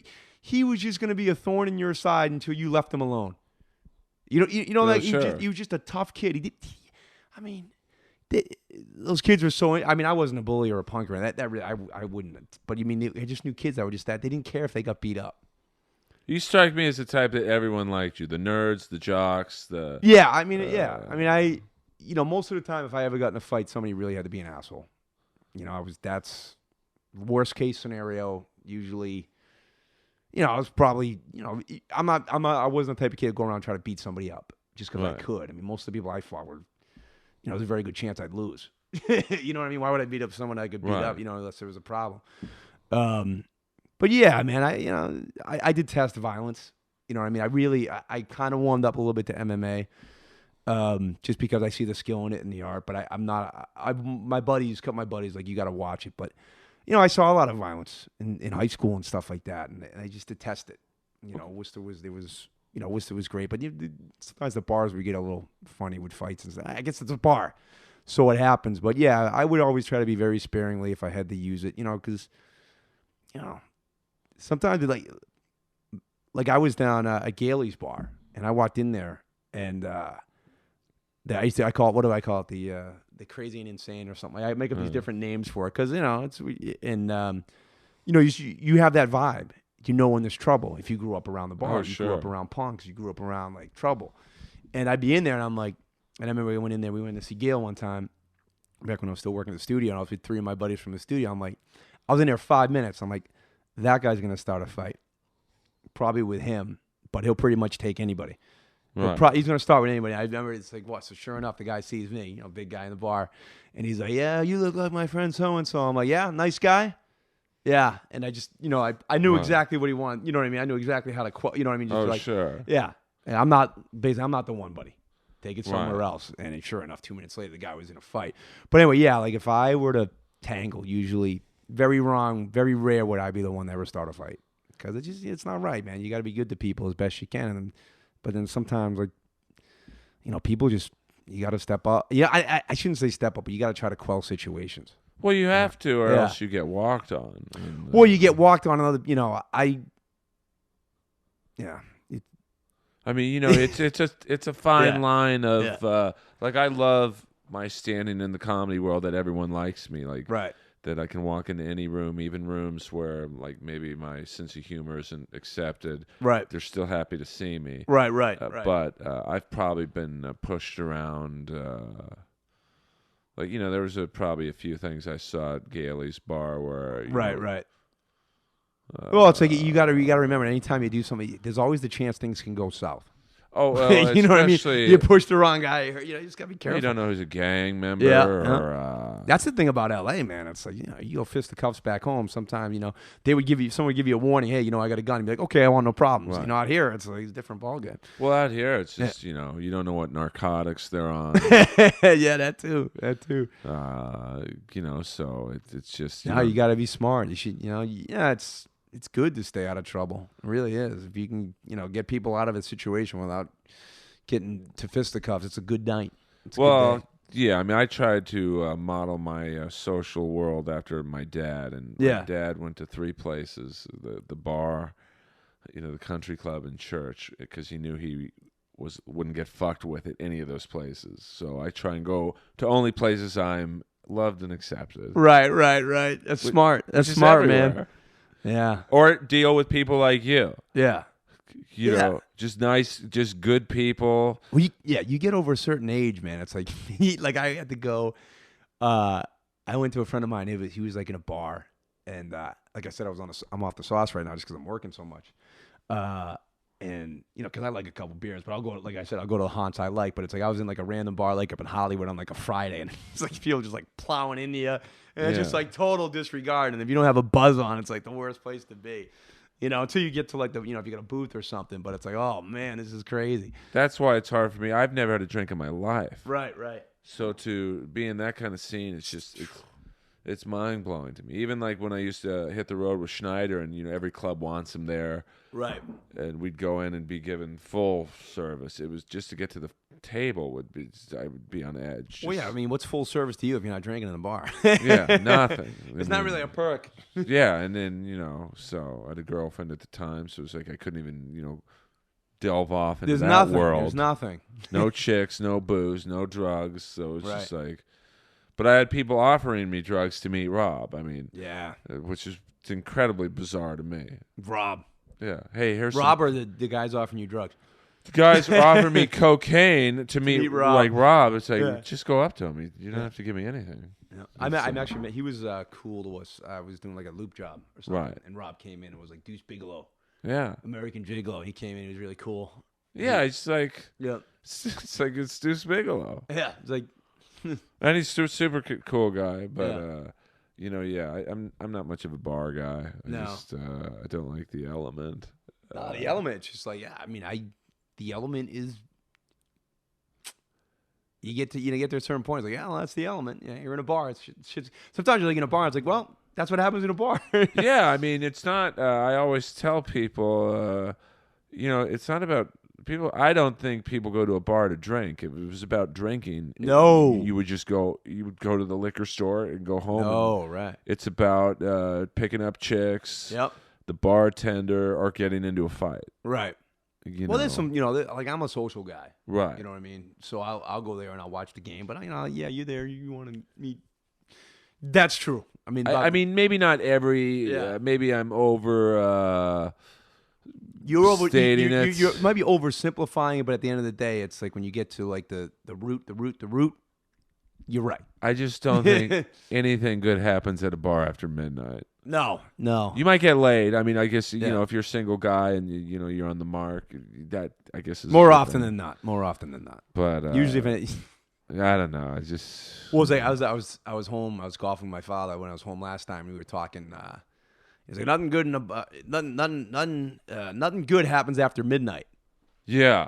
And I'm just like, why didn't you tell me that like 10 years ago? He's like, I did. Right. Oh man. It's like it's also every time the phone rings, I get a lot of late night phone calls. It's there's no good late night phone calls unless it's a chick. Not after 30. Well, yeah. After 2, if you hear that phone ring, it's like someone's either in jail. There's something bad's happened, so I turn my phone off. Yeah, I'm a big turn the phone off guy at night too. Well, I'm not a phone person at all. Yeah. So if you like just tweeting with you or texting with you about this coming here, it was just like, okay, 1:00, I'll see you there. And I hope I didn't come off as rude or. No, man, I was like, that's why if you check it, I called you because I'm like, yeah, Earl's kind of like me, man. He doesn't like the whole, hey, what do you know what I mean? It's just I'd rather call, but like, like. Dayton and some of the younger people I know, they don't. Why did you call me? Why didn't you just text? I'm like, Sorry. I hate texting. But even when we texted and you said, "How do we do this?" Yeah. It's Oh, like, that was funny. Yeah, yeah. it's like, oh, you just come in. Oh, I hit record, and it gave you like this list, and you were like, "No, how do I get to your house?" Yeah, this is funny, America. He texts me. I'm like, what did I text you? I'm like, I think you said, "How do we do this?" right. And I thought you were, "How do we go about doing the podcast?" I'm like, "Oh," and I texted you a list of in order. Where you come in, you sit down, I turn on the equipment, we hit go, and we stop when it gets boring. Right, right. And you're like, "No, how do I get to your house?" No, it was something with the time.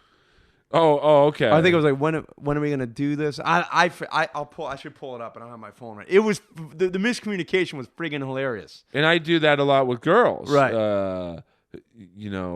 Just if I mistook what you were saying about the podcast, you can imagine when I got a live one. Yeah. So basically, Earl basically explains to me how to sit on his couch and do the podcast, to do his essentially his podcast, and I'm like, no, Earl, I was talking about, what the hell was I talking about? I think it was in some way, shape, or form how to get here. Because I like to do this podcast. I'm sure I've listened to a lot of podcasts just to get an idea of how to do it. And, right. I do no research on my guests because I want it to come out. That's either really brilliant or really lazy. Well, it's both maybe, but I like the organic nature of like just how you brought up being in a military school. Yeah, that was a great experience. And talking about football and yeah. and your bartending background and like, I guess I could have looked that up on Facebook or looked at your pictures but I just like hitting record and just going. Right. Like it's two friends talking instead. And we are two friends talking. Yeah. But some podcasts come off a little just wooden to me. Like, oh, so tell us what it's like being an actor. And right. I try and just... Well, your crowd is probably already knows that. You probably get a lot of actors and comedians and a lot of actors, business, yeah. Comics, sports They know fans. what it's like. It's feast or famine. Yeah. Oh, it's a fucking jungle out there. Oh, man. So, I mean, the intimidating thing for me is like seeing guys like Arquette and Schneider get fucked with in their deals. It's like, wow, they're big time. They're gonna mess with them. Yeah. What are they gonna do to you? What are they gonna do to you or me? Jeez. Like, I know. I think Adam and Rob wanted to do the spoof basically on the Magnificent Seven. Yeah. It's going to be called something Six, right? Like the Goofy Six, and they were just basically messed with by the studio, and we're not going to really green light it. And like, are you kidding me? These two guys together have made you guys literally billions. Right. That was Rob and Adam. Rob and Adam wanted to do like a comedy western, right? And yeah. There's something called like the Ridiculous Six, I think, right? Or something along those lines. And when you see like two huge comedy superstars getting like, it's tough for everybody, man. It's crazy. So I think everyone's going to reality TV. You know what I get sometimes, especially from like older people, especially in the theater. You remind me of a young Lee Marvin. Right. Oh, I love Lee. Dude, Lee Marvin was badass. Delta Force. I'm like, thank you, and I try to hug so I don't break a bone. That is so weird. You mentioned Lee Marvin. I get Lee Marvin. He was in a Magnificent Seven, right? Yeah, and he was in Force 10 from Navarone, and I'm Lee Marvin. I was walking my dog this morning, and out of this restaurant walks the bad guy from Delta Force, Robert Forster, who was in like Pulp Fiction. I mean, legendary. I don't want to say character actor because I think that's almost insulting. And I just gave him a fist bump, and it's like, that's what I love about this city. Where else on cool city. earth can you fist bump the bad guy from Delta Force? Yep. So, I love it back east, but I mean, LA's good. You could go on and on about all the negatives, but man, it's a pretty cool city. We're pretty lucky to wake up here, and in our business to be able to have successes. To meet the people. Just to meet the people. Work. I mean, there's just so many interesting people out here. Yeah, I mean, I just like meeting more of the character. I get more of a kick out of meeting a character actor than a star. Right. I was at 7-Eleven the other night, and Ed O'Ross, who's IMDb page is probably 100 pages. He's been in everything. Right. But he was famous more for that scene in Lethal Weapon where they put the lighter under Gary Busey's hand and they're trying to scare him into buying the heroin. And I'm like, oh, man, you're the guy who was in Lethal Weapon. And, it's like, I could tell I made his night. Right. That someone had recognized him from a film. Yeah. That was 87, so 25 years ago. Yeah. I get recognized every once in a while. From what? Mainly the Swartzen things? The Swartzen show, if I go into... Somebody asked me this the other day. I was on a competing podcast. Hey, there's room for everybody. But they were, it was like when I was down in Culver City, it was like all these sub shops around, right? And bachelor, you know what I mean? I was working crazy hours, and I go and get a sub, and they'd always be like this 15, 20, 18-year-old kid, or his wheelhouse is like 18 to like 30 right. demo, like just young kids, just look. His comedy is that age group, and I go in, hey man, you were on the show. He's like, here's a Coke, you know what I mean? Oh yeah, hey, here's a free sub. I love that show. You're the cop, and then going the other way, I did a Christian film, and it was called "Lay It Down," and if I go to like the different, not so much anymore. It was a while ago, but I'd be coming out of the bar at various airports around the country, and they'd be like, Mommy, I probably signed probably about 5 autographs from that movie, 4 autographs from that, 4 or 5 autographs. Yeah. And it's just like, you're getting the beer off your breath, you know what I mean? You feel bad, but you're taking a free sub. Yeah. Hey, you know what? Those are the perks. It's the biz, baby. It's, not everyone's making Not everyone's making Hollywood. Not everyone in Hollywood is making Hollywood money. Yeah. You're making North Hollywood money. North Hollywood. Well, speaking of, that's where the show is. Yeah, let's get into that. Yeah, I mean, I've been talking your ear off, man. This is but dude, the Earl's pad is friggin' great. I mean, he's got the VHS collection, the DVD, the CDs. I mean, Jack Lambert. I gotta get a picture of that before. Please do. And then it's just the hockey trophies, hockey all over, autograph picture of Chewbacca. Kiss is up there too. But you're like the ideal podcast guest because you want someone that talks a lot. Yeah. There were a few early on podcasts where I had to not carry it, but I would ask someone a question, they'd give me a 1 or 2 word answer, and it's like, well, this is a podcast. It's not good. That's not good podcasting, bro. Tawny Katane was great. Yeah, she was. You could tell she was she's not afraid of the microphone. She's almost, I would go so far as to say she's seasoned. Now, you said to me that you maybe had manipulated yourself to her. Back in that was off the record. No, but she was. Who didn't? I did. Yeah, I think it was that Whitesnake song and Here I Go. Well, she was in 4 of their videos. No, it was the Whitesnake one when she was on the Jag. Here I Go Again. Probably one of the sexiest things. When she's doing the full splits. Oh. And she still is as beautiful today. Is she? Yeah. Stunning. And Gail looks like they could be sisters or some relation. Yeah. And but she was a great, and she was Who's holding got bigger back. boobs, her or Gail? That appropriate? That's inappropriate. No, well, I mean, you would know on. I think we both have seen Gail's, but I haven't seen Tawny's. Right. But I mean, Tawny was holding back too. Yeah. I mean, there was a couple. The only thing she didn't want to talk about one person in particular. Who? Well, I out of respect and my dearest love for Tawny. No, we won't even talk about it. I'll just say this, and like I said to her, I brought the subject up, and she's like, I don't want to talk about him. Right. I'm like, well, am I wrong by saying if you're ever in Florida, you can get a really I remember I heard that. good glass of orange juice? That was awful. But Tawny Katane is so amazing. Yeah. We text a fair amount. She's like almost a Tony Robbins type figure to me. She's so. She just, I mean. Well, she's like I was telling you. She's almost like a dude. It's really like the epitome of. I mean, I still love women where they wear white dresses. Yeah. I mean, it was because of that video. It was that effective. And she was just. I mean, she has seen and done it all, not just sexually, but just she's in life. Right. I mean, hung around with, 80s metal guys when that was the genre of music, and. I think about that sometimes, man. Like being up on like Sunset, like back in like the late '90s, and like going to see like Alice in Chains. Yeah. You know what I mean? It's like Guns N' Roses. See, for those of you obviously you can't. I got the Guns N' Roses original from the Worcester Centrum. Yeah, that is an 1996. original. Use Your Illusion 1 and 2.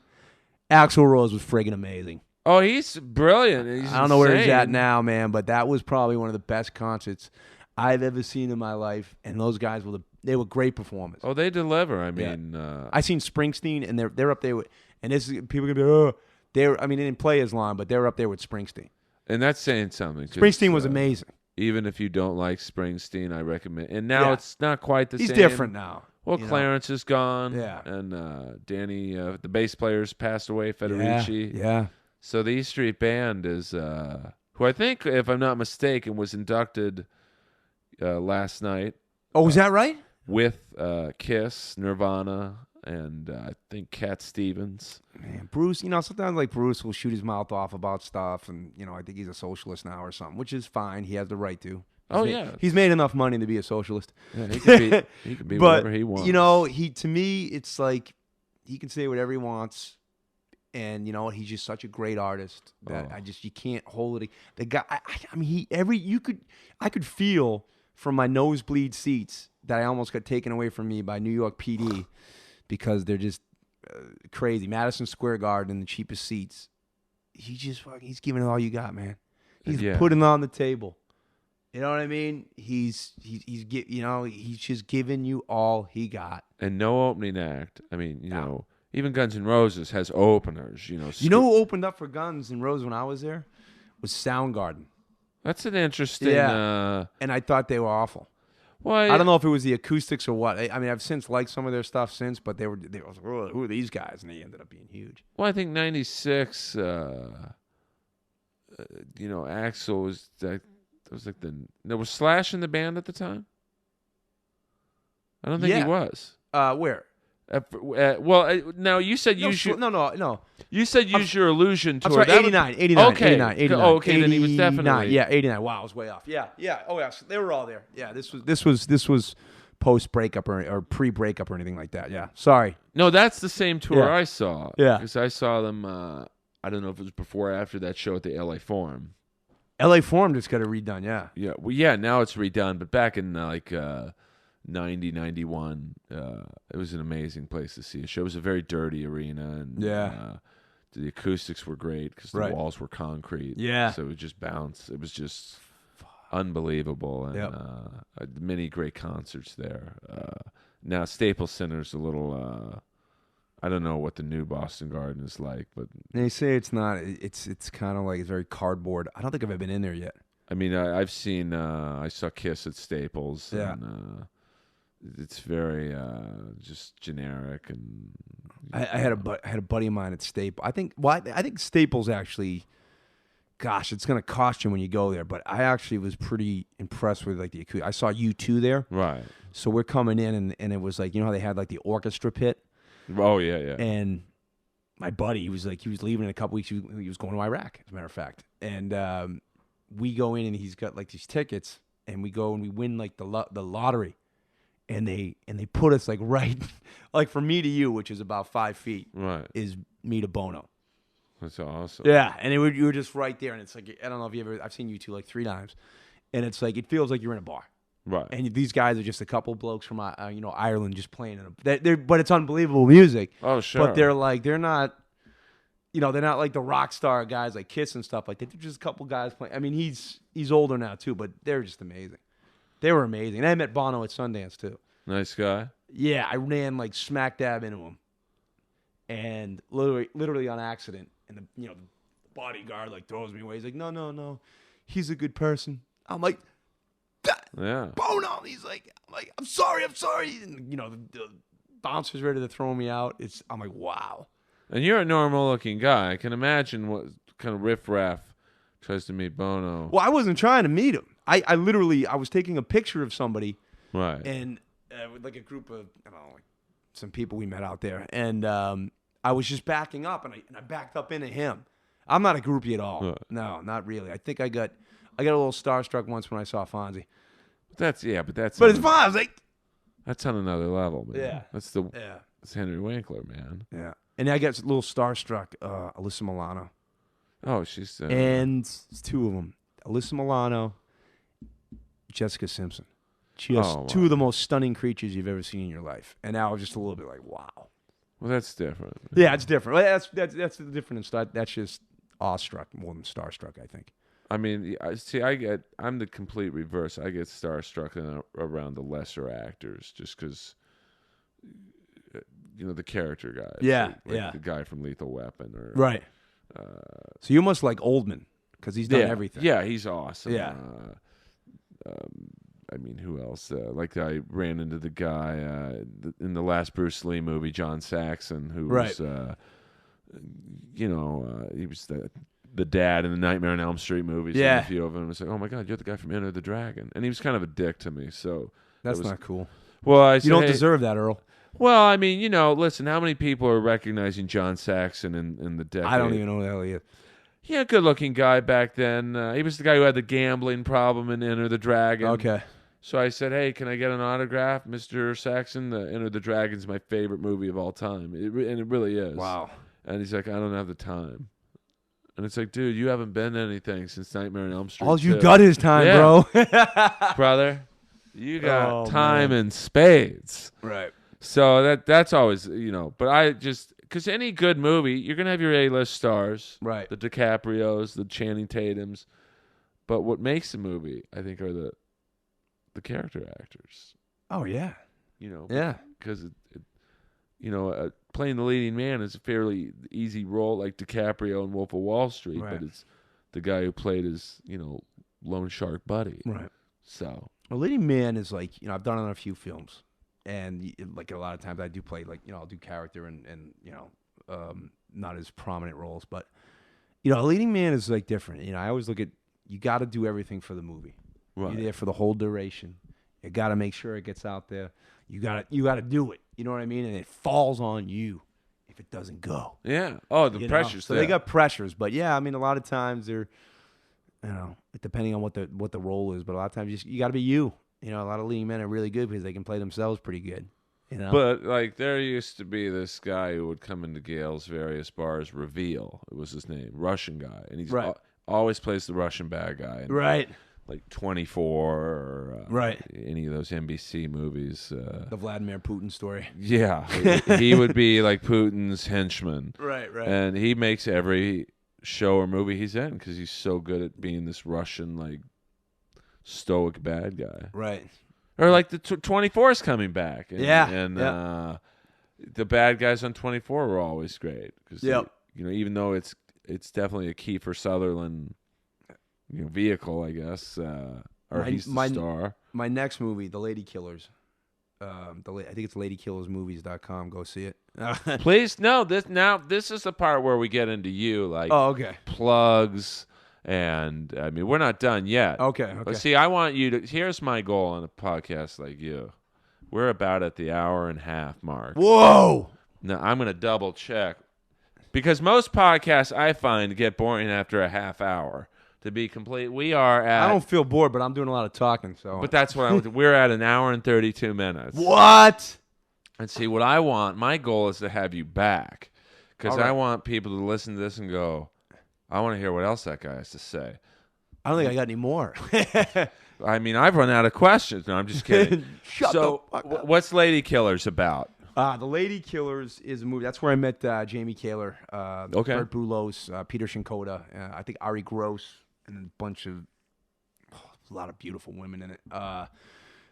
It's coming out in Christina Grant's is in it. There's a lot of great actresses too. It's coming out in about it'll be finished in middle of summer, but I think it might do the festival route, like South by Southwest. They gotta get into it and everything like that, but they're finishing. They're really happy with it. Anytime you do a movie, you're always like, all right, it's a movie, it's it's an indie or whatever, and you keep it very, very, okay, this is probably gonna go right to Netflix. This is probably, you know what I mean? But this one, every time I turn around, it just gets better, which is rare. Yeah, they paid me more than I thought I was gonna get. The camera was better than I thought. The director was fantastic. A guy named Phil Laranis. He also does Hollywood Chill Pack, which is another podcast. But he directed, a ton of movies before this. And then he was really cool. And the actors were really cool. You know, anytime you come in and to your point about character, I'm playing just a character in this, Right. I'm not a lead. Anytime you come in and the leads are cool, and like, hey, you know what I mean? They're not like, you know, sometimes they have problems going on in their life, and it's just life, and sometimes they're just dicks. Right. You know what I mean? But everybody was really cool here, so it's like it's easier for you to do your job. You got to do it anyway, but I always think it makes a better performance when, you know, the cast is cool, and the cast is really cool. So this movie came out fantastic, you know, from what I'm hearing. And then they're releasing a new trailer soon, so. And I'll where shoot do you an people email. see it? Like ladykillers.com? Well, The Lady... you know, we don't know Is it The Lady Killers or Lady...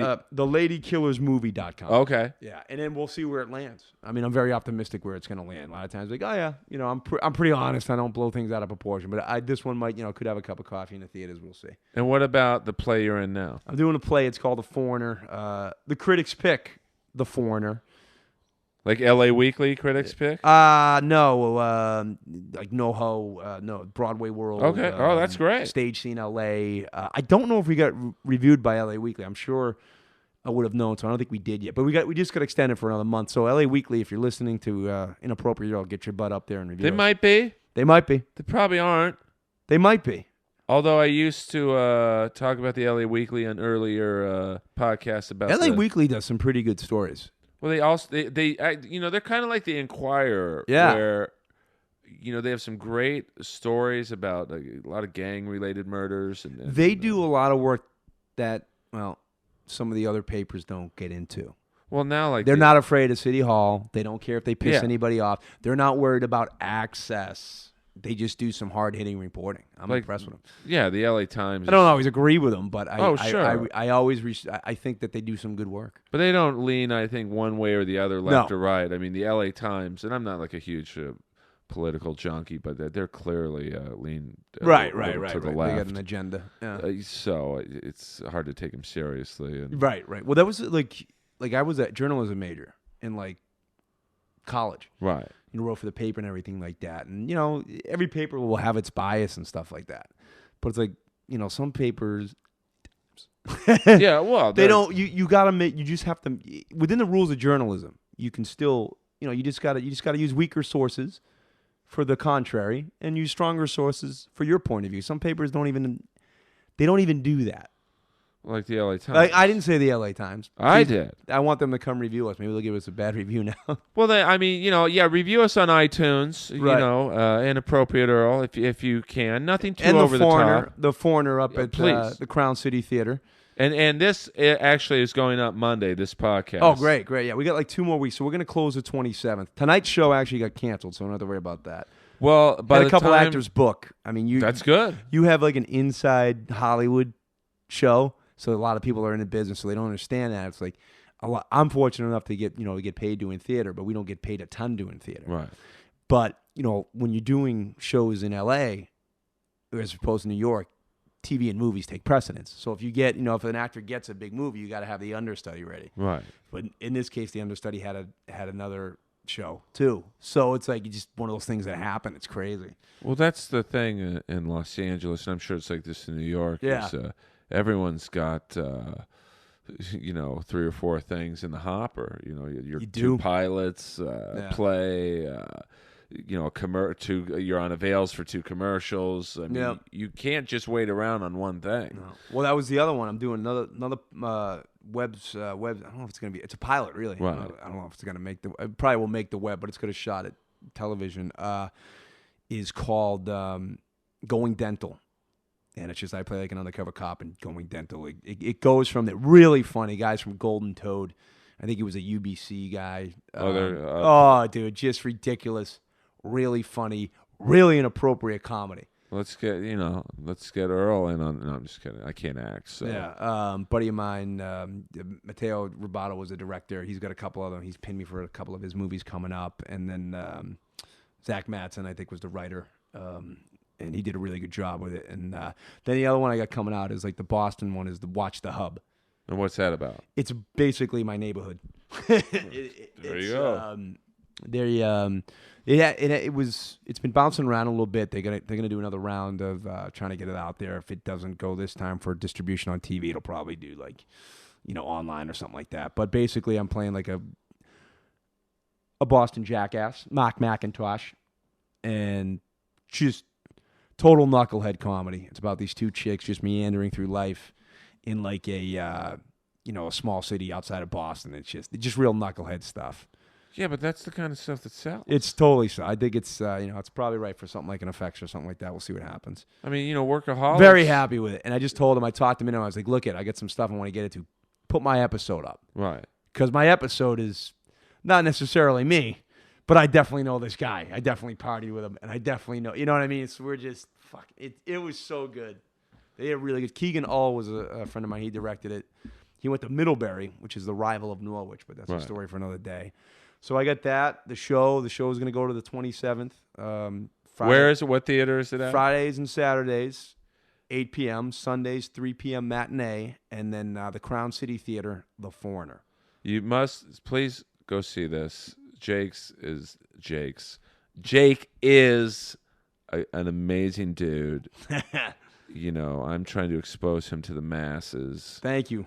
Thank you, and you're coming back. Like the Rat song says. Come on, if I come back, I'll be pumped. Back for more. Well, you have a standing invite. I know I gotta stay. If it's standing invite, okay. But I want to be like asked, like, hey.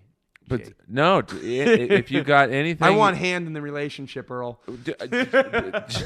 Jake is a great dude. Support this man. Do you have a website or like? Yeah, jakehead.net. Jakehead.net. .com. I don't know who else Someone got took it. it. Give it up, man. Give it up. Are you on Twitter? I'm on Twitter, Jakehead. Spell it out for me. Let me tell you something about my fan base. They're not the brightest. They're not the brightest. So it's Jake, JakeOhead.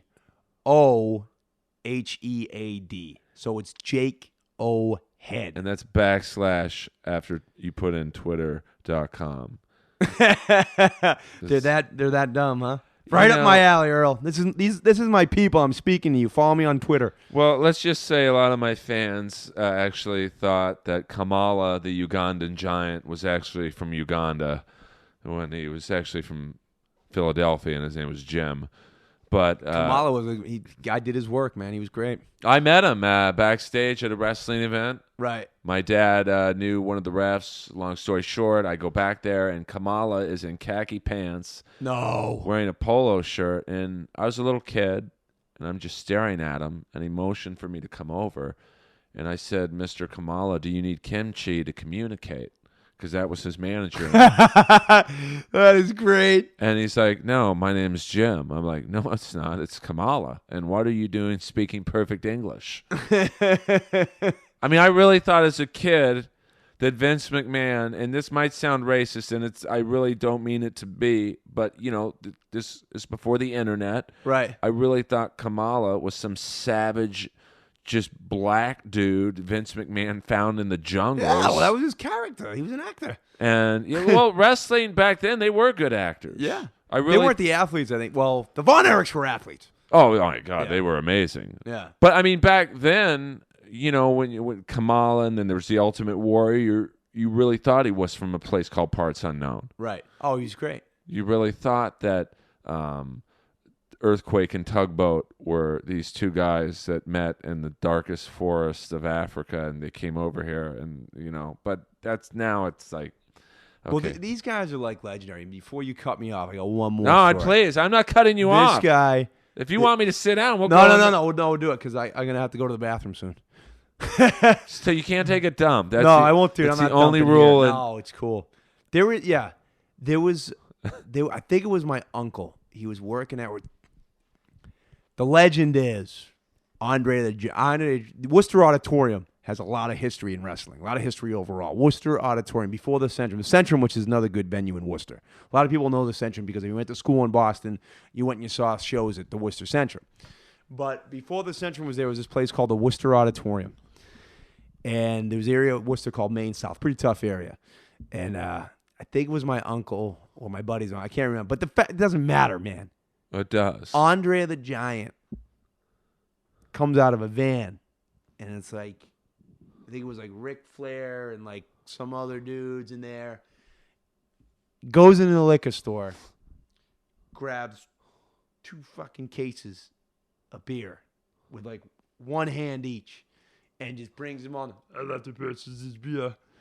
Andre the Giant. And the guy is like, just take it. Just go, man. And it was like, Andre the Giant was in a liquor store in Worcester. It's just like, to me, it was just like, when you're a kid, you're like, no way. He would have, he would have killed. He would have beat up the guy. He would have just taken it. He wouldn't have been, you know what I mean? Like, I would take this and go. You know what I mean? And that was probably just for him. Probably just for him. And they said it was like his hands. It's just like, huge. It was huge. I mean, he was probably one of the few people where their measurements were legitimate. I think he really was 7'4", 500 pounds. Like, they would always build Hulk Hogan as being 7 feet. And, I mean, I met him once at WrestleMania, and he was maybe a little taller than me. Yeah, he was. He was not 7 feet. Yeah. But I mean... Big guy still. He was the first one to slam Andre Hulk? Right? Yeah, he was the first one to... There was a great story about the Warrior and Andre the Giant. I guess obviously he's a very strong guy, Andre the Giant. And Warrior was working him pretty stiff. And Andre the Giant told him to cool it in the middle of the match, and Warrior didn't.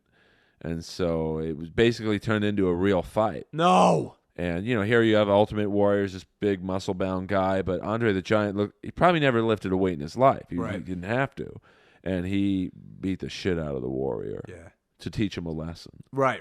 He's got to learn it. I mean, look at, you can't, So, size kills. But yeah, I mean, Hulk Hogan was, though, the first guy to legitimately pick him up, and that was when Hogan, basically Andre the Giant gave the torch to Hogan and said, "You're going to be the next star, and you're going to lift me up, and that's going to make everyone believe that,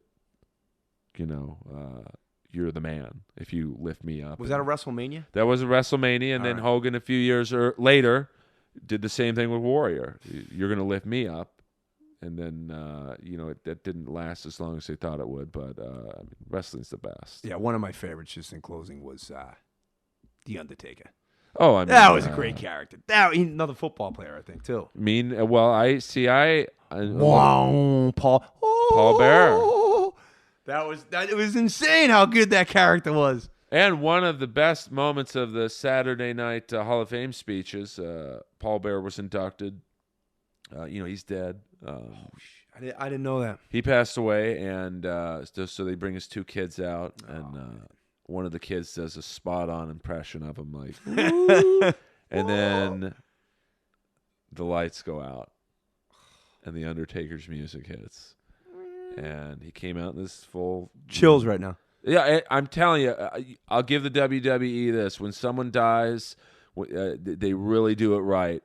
And, of course, they have a lot of practice, unfortunately. But The Undertaker came out with the literal ashes of Paul Bearer and just pointed them up to the sky. And it's like, even a non-wrestling fan would get the chills. Yeah. So, which is why I'm looking forward to Monday Night Raw, because they will have something special for the Warrior. Right. Who, someone made a great point about the Warrior dying.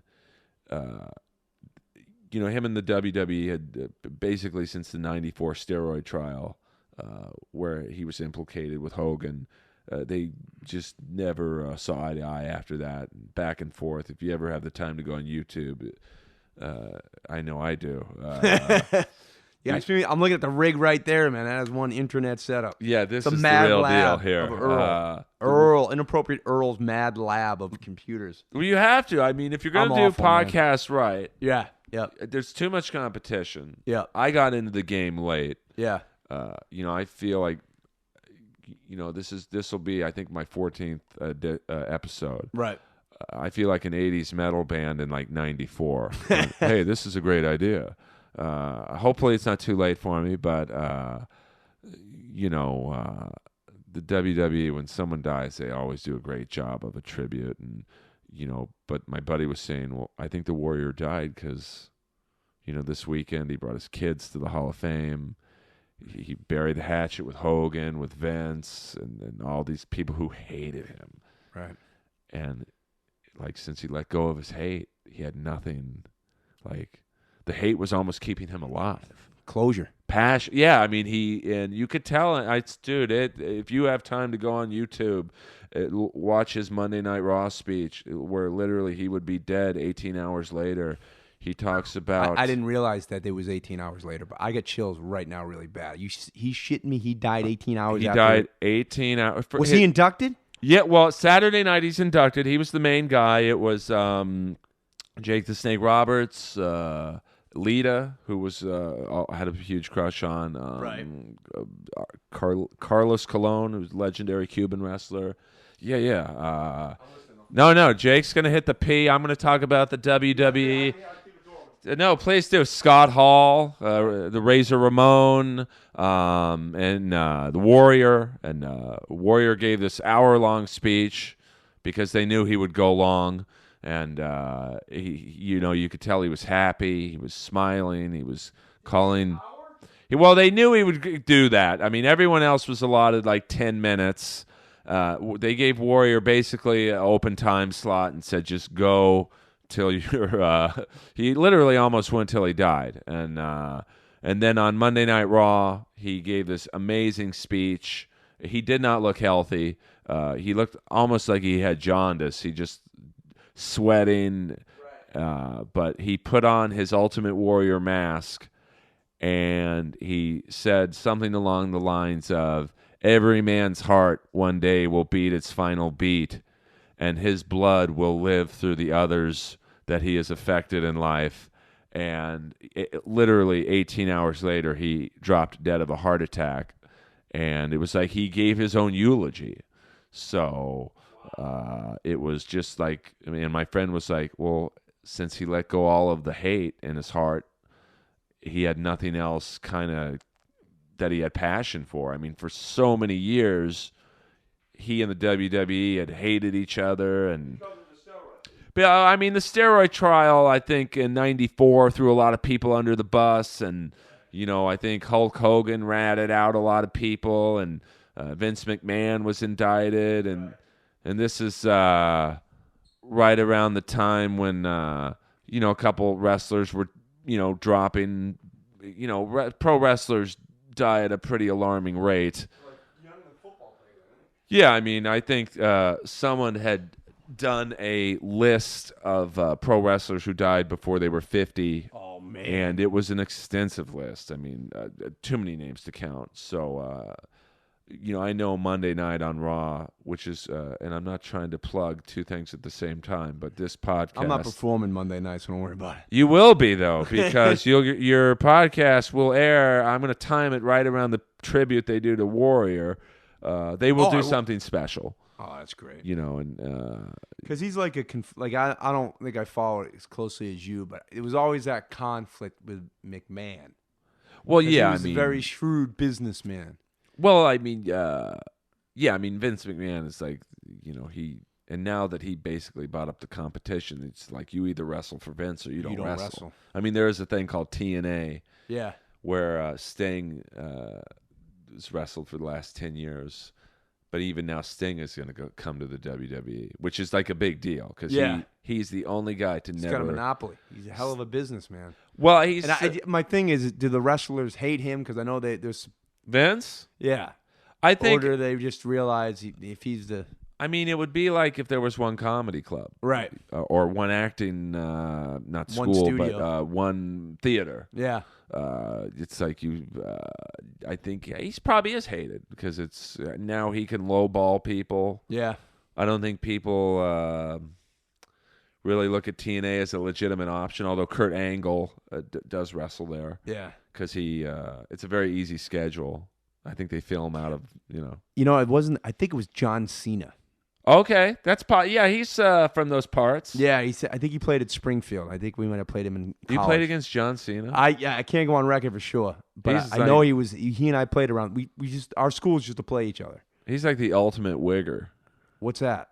Well, it's a white guy. A wigger. A wigger. Is he really? Oh, well, he comes out and he does these raps and I never even knew that. Kind of talks like a black dude, but it's like, dude, you're the whitest looking guy in the world. He's from Springfield. Yeah, and he's great. He does these freestyle, or at least he used to do these freestyle raps. I seen him acting a couple things. I mean, he's not bad for like a celebrity that made the crossover. I think they tried to make him into the WWE's always trying to make these not little films, but ever since Hulk Hogan did like Mr. Nanny and Suburban Commando, Yeah. they throw out movies like that. And, I think he had his first one he did with Robert Patrick as the bad guy. Right. Was pretty good. Okay. And then they got selectively, maybe not so good. But It's tough business, man. Well, I mean, wrestlers can't act. I don't think today's they're wrestlers performers can. by nature, man. I mean, I think the wrestlers in our era, were better actors because this is before the internet.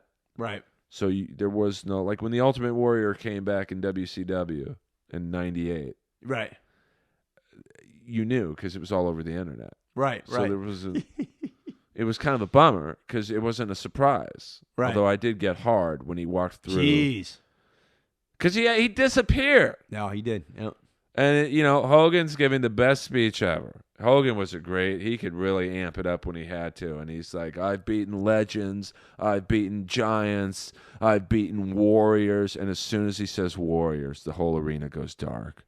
Was this the other night? This was 98. Oh, 98. Okay. And the lights are flickering and the announcers are doing the worst sell job. They're like, oh, my God, what are we having, a power Mean surge? Gene Okerlund. Yeah, it was. What's going on here? Well, he was in ring announcer. Tony Schiavone was the TV announcer. He's like, "Oh my God, we're having a power surge!" And the Warrior walks out, and he gave like this 30-minute speech that went on way too. This is live TV. You can't, but they couldn't break away. So you're right. Monday Night Raw. Yeah, that was when the WCW was beating WWE in the ratings, which was unheard of. But and then it went downhill. Yeah, that was when like Stone Cold Steve Austin was there. Well, Stone Cold was basically he was fired from WCW. He was stunning Steve Austin. Yeah. In WCW, he was fired by FedEx. He didn't even get a face-to-face. They said you're no good. Really? I mean, WCW were the worst casting directors. They had the Undertaker. Oh, he was great when he was just Mean Mark Calloway. Right. And they said basically, you don't have much. Yeah, you're now good. Man, or whatever. Undertaker was a character. So I mean, WCW had all these guys. He was great. Yeah. So, but we'll talk about wrestling again. So please go see Mr. Head. This is a good dude. I don't like a lot of people in this business. They're usually phony, backstabbers, looking to do something. Just bad people. Jake is one of the good ones. Jake O'Head on Twitter. Jakehead.net. Jakehead.net. Go support this man. Support Inappropriate Earl so Daddy can keep doing this podcast. This is a free podcast. I don't make a fucking dollar doing this podcast. It's just to give my fans of Jake's, fans of Tawny Katanes, Thanks for listening.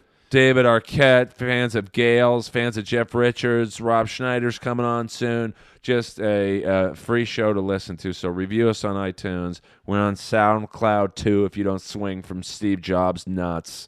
And we will. This episode will air. Well, I guess by the time it airs, you'll hear this announcement when it's on the air. So. Inappropriate Earl, iTunes, SoundCloud, Jakehead, Jake O'Head on Twitter, Jakehead.net. Look, this guy's going to be a star. Thank you, Earl Skakel. Jakehead, we'll see you soon.